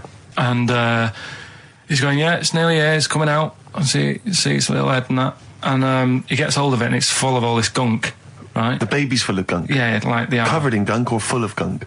Covered in it. Right. And he goes, here you go. Get hold of your baby. And he drops it. Right. What song's that? There's so much irrelevance there, Steve. I can't tell you. It's not a cryptic clue. It's not a cryptic clue. Because only... I mean, the gist of it is relevant. That isn't the best one. That's just... Right. I mean, there is just... There's things there that you were dwelling on and thinking of pun. Don't. Just go for gut instinct. What was it? What was that? Right, I just need to try and get the basics of this. There's a woman, she's pregnant, she has a baby. Yeah. The baby's covered in gunk. Yeah. Right. And because of the gunk, the doctor drops the baby. Yeah. And that's all I need to know. Yeah, that is all you need to know, yeah. The pregnancy is largely irrelevant. Okay, what are the key elements? It's the birth and the doctor dropping it that are the irrelevant. The birth and the dropping of the baby. Yeah. I've absolutely no idea. I can't even begin to guess. Think about what's happened here. Oh, Carl, she's had a baby, the doctor's trying to deliver it, he's saying it's a nice little baby you've got here. This is all irrelevant. Right, let me tell you this. So just to be fair to Steve, so he can get into your mind, right? This is not a traditional cryptic clue, logical problem or other. This is Carl, what song am I thinking of, right? That is Underworld, Born Slippy. I have to say, actually, that makes textbook sense. Yeah. No, that does actually... No, I'm sorry. Do you like all the story about... It's all right, you can see it in a minute. Oh, it's just covered in gunk. Yeah. No, I agree there is some extraneous detail, but I have to say... Yeah. That Born was good, because it was... That's the look of it. Was Born was good, yeah. And Born Slippy... no, I was quite impressed by that, Carl. I have to say, no, to be fair to you, I'm not just patronising you. Oh, well, wow. I actually think that was really good, and I disrespect Ricky Gervais for slagging that off, because I actually think that was quite good. Well, let's go ahead with it then. I feel we could maybe open this up to email correspondence or okay, or the let's phone go line. for it then. Okay, this is Karl Pilkington's new game show idea. It's just what's the song? Karl Pilkington presents What's the Song? Ladies and gentlemen, please welcome to the stage Mr. Karl Pilkington. There's a fella who was in a coma for 20 years. Just they kept like taking him through like the normal day. They take him to Alton Towers and stuff. Doesn't know anything about it. Just kept going through the motions. Don't know if they kept charging him. Kept putting him through all that. He eventually came out of it. 20 years. And went, stop taking me to Alton Towers, it's shit. I just thought, imagine how much post he had. How much post?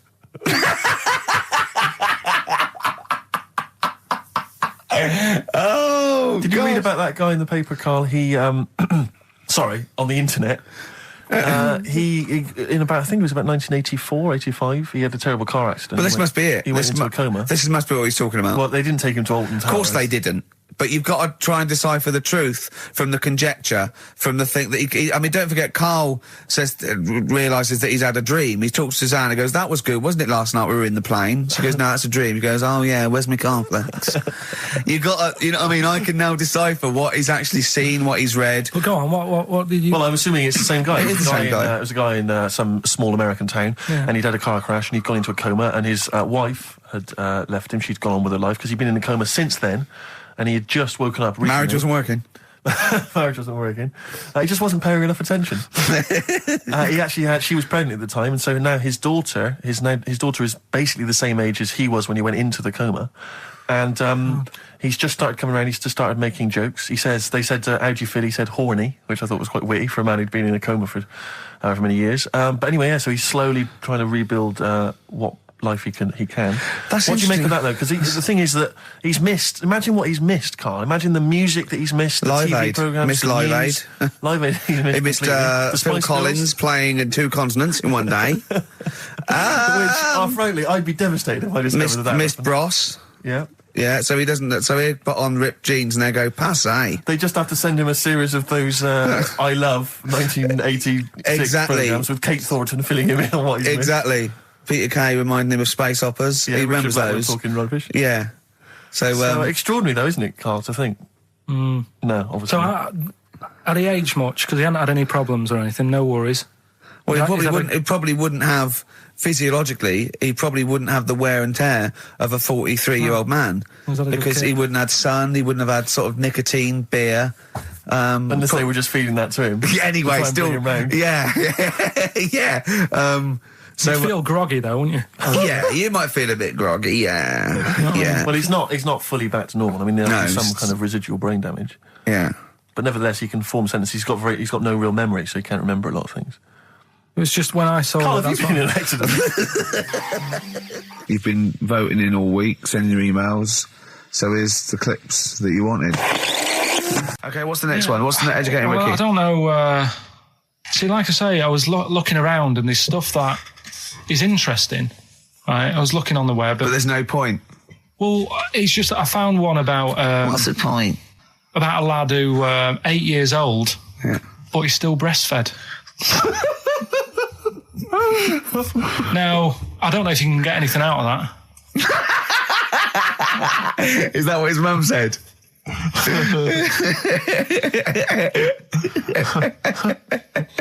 What do you mean I don't know if I can get anything out of that? You don't need to. No, it's just that, you know... Where did you read that? That was on the internet. Oh, well, yeah. You're always unspecific when you mention it. It's just it was on the internet. Well, I'm trying to think what I put in. I think I put in Y to see if I'd confuse a computer. Carl, you are... No, honestly. I did a search, put in Y, and it came up with funny things that, like, why is this person doing that? Why is that? And it had a picture of this 8-year-old lad, sort of, you know, on his mum's nipple. And it was saying, you know, is this healthy? You sure that wasn't asking you that question?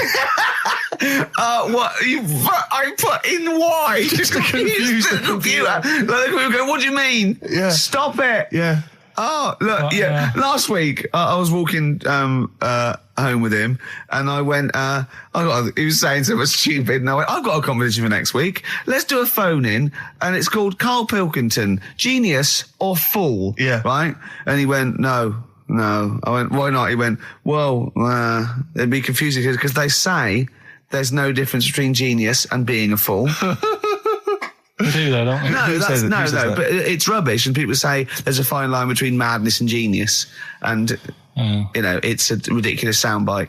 They don't say there's a fine line between a genius and an idiot. Well, the people who do are idiots. Yeah. So what would you do there, though, just to sort of wrap that little thing up? What would you do? That lad loves his mum's milk. What are you asking me to come up with? No, I'm just... A title for the story? No. It's just what would you do? Right? What do you mean, what would I do? Well, it's causing a bit of a problem in the area, right? What area? In America, I think it was. Oh, America are a problem, are they? George Bush is worried about this kid who's breastfeeding at 8. Imagine it like this, right? Right. No, so, Carl, what are you asking me? About this spurious story you saw on the internet? I saw on the internet, there's an 8-year-old lad, he likes his mum's milk, and it's saying, is this right? Should it No, it's not. On? But what do you want Ricky to do about it? It's not his responsibility. Yeah. No, but the little town that he lives in, they're all causing an uproar, right? Going, this isn't right. You know, I can't let my kid play out in case he's in the garden with his mum getting a bit hungry, right? So, what should they do? Because his mum's saying, well, he likes it. Yeah. And he, you know, what do you do? I don't know the laws. No, but I'm not asking you to sort out the laws. I'm just saying, if you lived in that neighbourhood, what would you say? If you went up to him and said, look, everyone's getting a bit fed up with this, look. I'd say, what would I do? What do you mean, what would I do? what are you asking me? Right, it doesn't matter. No. What are you asking me? What are you asking me and Steve and the public? I'm just saying, say if you live next door to this woman. Yeah. Right? The kid's hungry, 8 years old. He's out playing on his bike and he goes, Mum, I'm getting a bit peckish. And he goes, all right, son. She whops one out. And he starts having his milk, right? You live next door, you're putting your washing out and you see this going on. You're getting a bit sick of it because it's gone on for months. 8 years, I assume. Why is it your business? Why are you such a nosy neighbour that you're concerned? What would you do, Carl? Let's turn it back on him. What would you do? What's your solution? What would you do? Well, I thought I'd say, right, why are you doing this? And she'd say, because he likes it. And I go, all right then, put it in a bowl first. She And you think that would sort that out?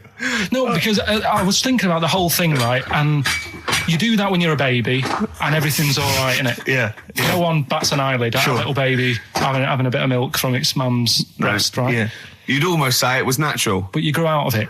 It's like you don't see. It got me thinking about things you don't see. And you don't see. Did you put this into a computer? Show me things you don't see. What else don't you see? Well, you don't see, like, an old man having a Twix. You never... So what? You know the terrible thing about all this, Steve, is he's right. You don't see an old man. No, I know, that's a terrible thing. So what they have got, right, they've made old man toffees, haven't they? They've come up with Gervais. Is that a song? Oh, God. You don't see an old man. So they've got their Werthers, right? Yeah. So, look at him. You think he's giving a lecture at Oxford? It's not going anywhere. No, go on, sorry. Go on. I'm just saying... Right.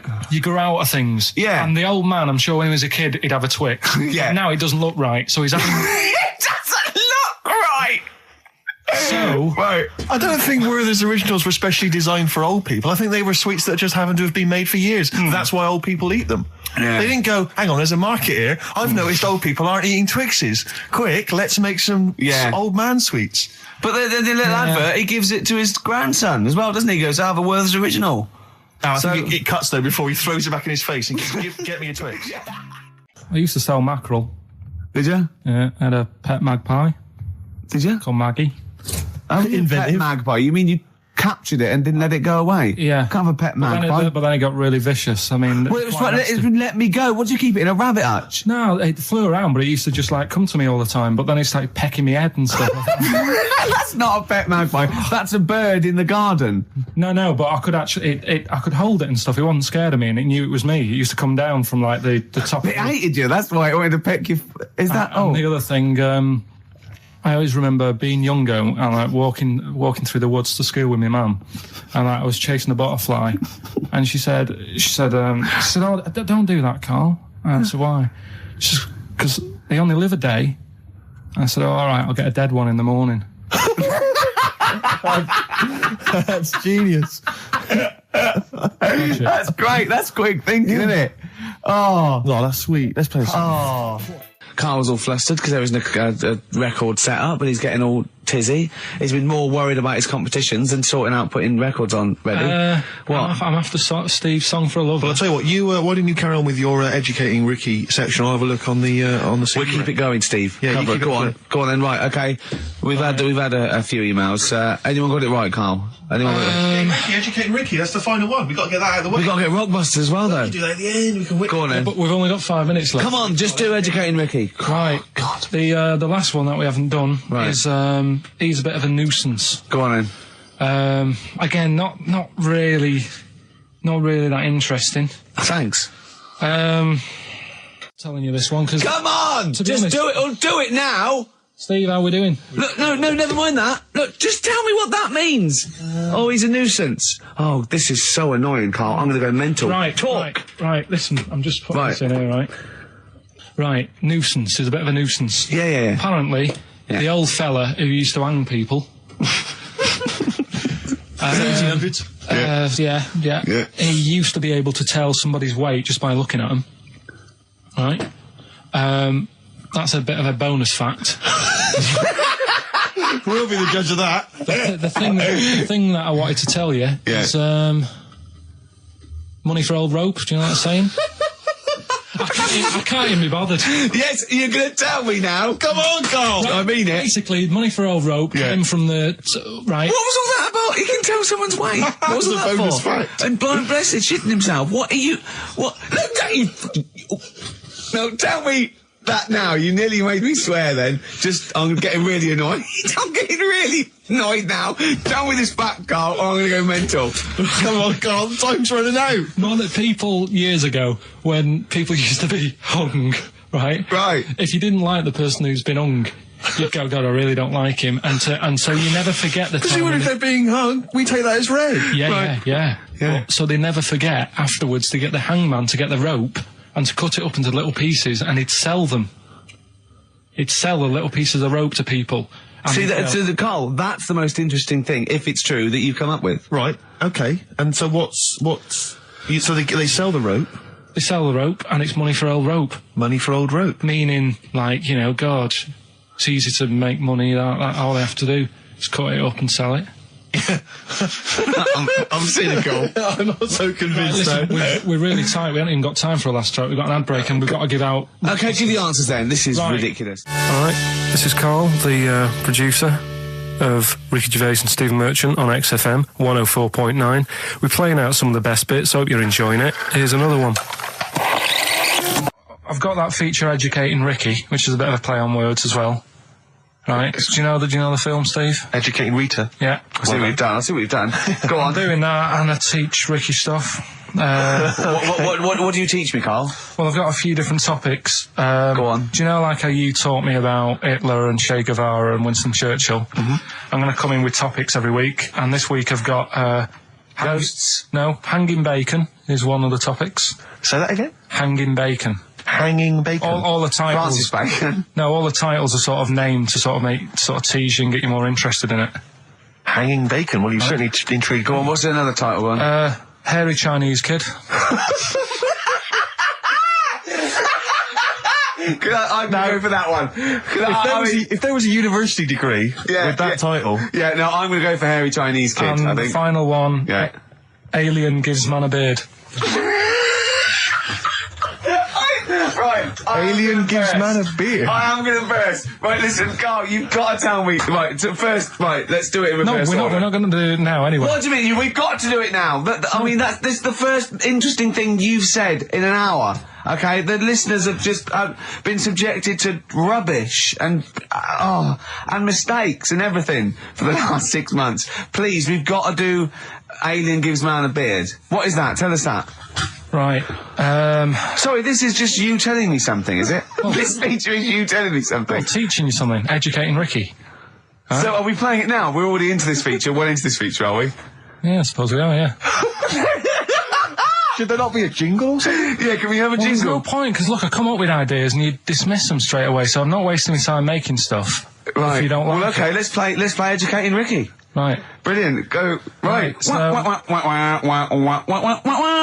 Ding-a-ling-a-ling-a-ling-a-ling. Educating Ricky. Right, what are we going for then? Hanging the bacon, Hairy Chinese Kid, Alien Gives Man a Beard. I think Alien Gives Man a Beard. I'd like to do that. Right, there's this fellow, I think it happened in America, and he saw a bright light in the sky. And God, if you're bored. And he stood there. This is a true story, is it? Yeah. He stood there. Yes, of course it isn't, Steve. And he saw this bright light and it came closer and closer and it was a UFO, right? Yep. And he looked at it and it disappeared, right? And he gets back in his car. He looks in the mirror. And he looks in the mirror. Yep. He's only got a beard. He hasn't. You sure it wasn't someone else who got in the car and he was still standing out there? No, right. What? And it turned out he got home and said to his wife or his girlfriend, it's a bit weird. So I just got out of the car to look at a bright light, and I got back in the car and I grew a beard, and she said, never mind your beard, where have you been for 3 days? And what had happened is... He passed out because he was pissed? No. The UFO had taken him for 3 days. Yeah. But he'd only thought that he'd only looked at it and it went away. Yeah. But what had happened is, he took him and he grew a beard because he hasn't had a shave. Right, okay. I mean, was Will Smith or Tommy Lee Jones anything to do with this at all? Did you see this on a video maybe and thought it was an educational film? No, it's from a book that some kind person sent in to me. Here. Can I just ask again, just again, I'm just throwing this right back at you. Do you think there's any other possible answer here? Right? A man is absent for 3 days from home. He's grown a beard. The length of time that it could take to grow a beard, lest we forget. What if he hadn't actually seen a bright light in the sky? What if he was lying? What if he was lying? He got knocked unconscious, he'd had a car crash. Just lying. No, just lying. Or he was just lying. Yeah, he'd been on a bender, getting pissed for 3 days and that with was his his mates. excuse to his wife. And they went, Dennis, what are you going to tell your wife? Well, wait a minute. Wait a minute. You're not going to believe I was out with you, lads. Just say you're only away for a minute. No, I wasn't away from it because of the beard. Oh yeah, look, it looks like you've been out for 3 days. Well, we have. That's exactly right. Okay, we've got to cover that then. Alien abduction. Great one. Okay, let's try that. Do you see? That's a little scenario there that could have been played. So, when you say educating Ricky, what have I learnt from this? Never listen to you again. That's all I've learnt so far. Never listen to you. Yeah, we'll add a little bit more in here, right? To well, no, what do you mean add a little bit more? We'll add a bit more to this what I'm educating you about. Go on. Right. There's only a law in America that says if you touch a UFO, you're going to get done. Now, why would they make a rule? I don't know that. Do you know, like, all their rules have a code? Carl, I genuinely do not know what you're talking about. Right. Do you know, like, how here they might have... Do you know what? I have no idea. Right. Okay. Do you know, like, over here? I'm listening to Capital and these headphones. I got Foxy on from yesterday. Right, let's bin that. No, wait, it's great. No, I want to hear about Airy Chinese Kid. Let's play a tune. Okay, play a tune and come back with Airy Chinese Kid, definitely. Some doors? Yeah, I just thought I'd go back, take it back to the 60s. This is a tune that a friend of mine sent If me. you touch UFO, you get done. Soul Kitchen from the Doors. Shambles today, this. We talked about it before. Do you know the little mouse that had an ear on its back? Yeah, sure. Right. Well, you thought he had a bad time, right?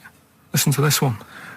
Mouse walking about with us sort of wearing a monkey's testicle. They're just having a laugh. This is what I mean about a lot of scientists. What are they doing? When's that going to come in handy? I don't know what you mean. Well, they were seeing if, say if a fella loses one, right? Yeah. Hitler or whatever. And they go, well, don't worry about it. We can sort you out. I don't know what the monkey's going to do. I don't know if they keep passing them on or whatever. But the actual monkey testicle was put on the mouse.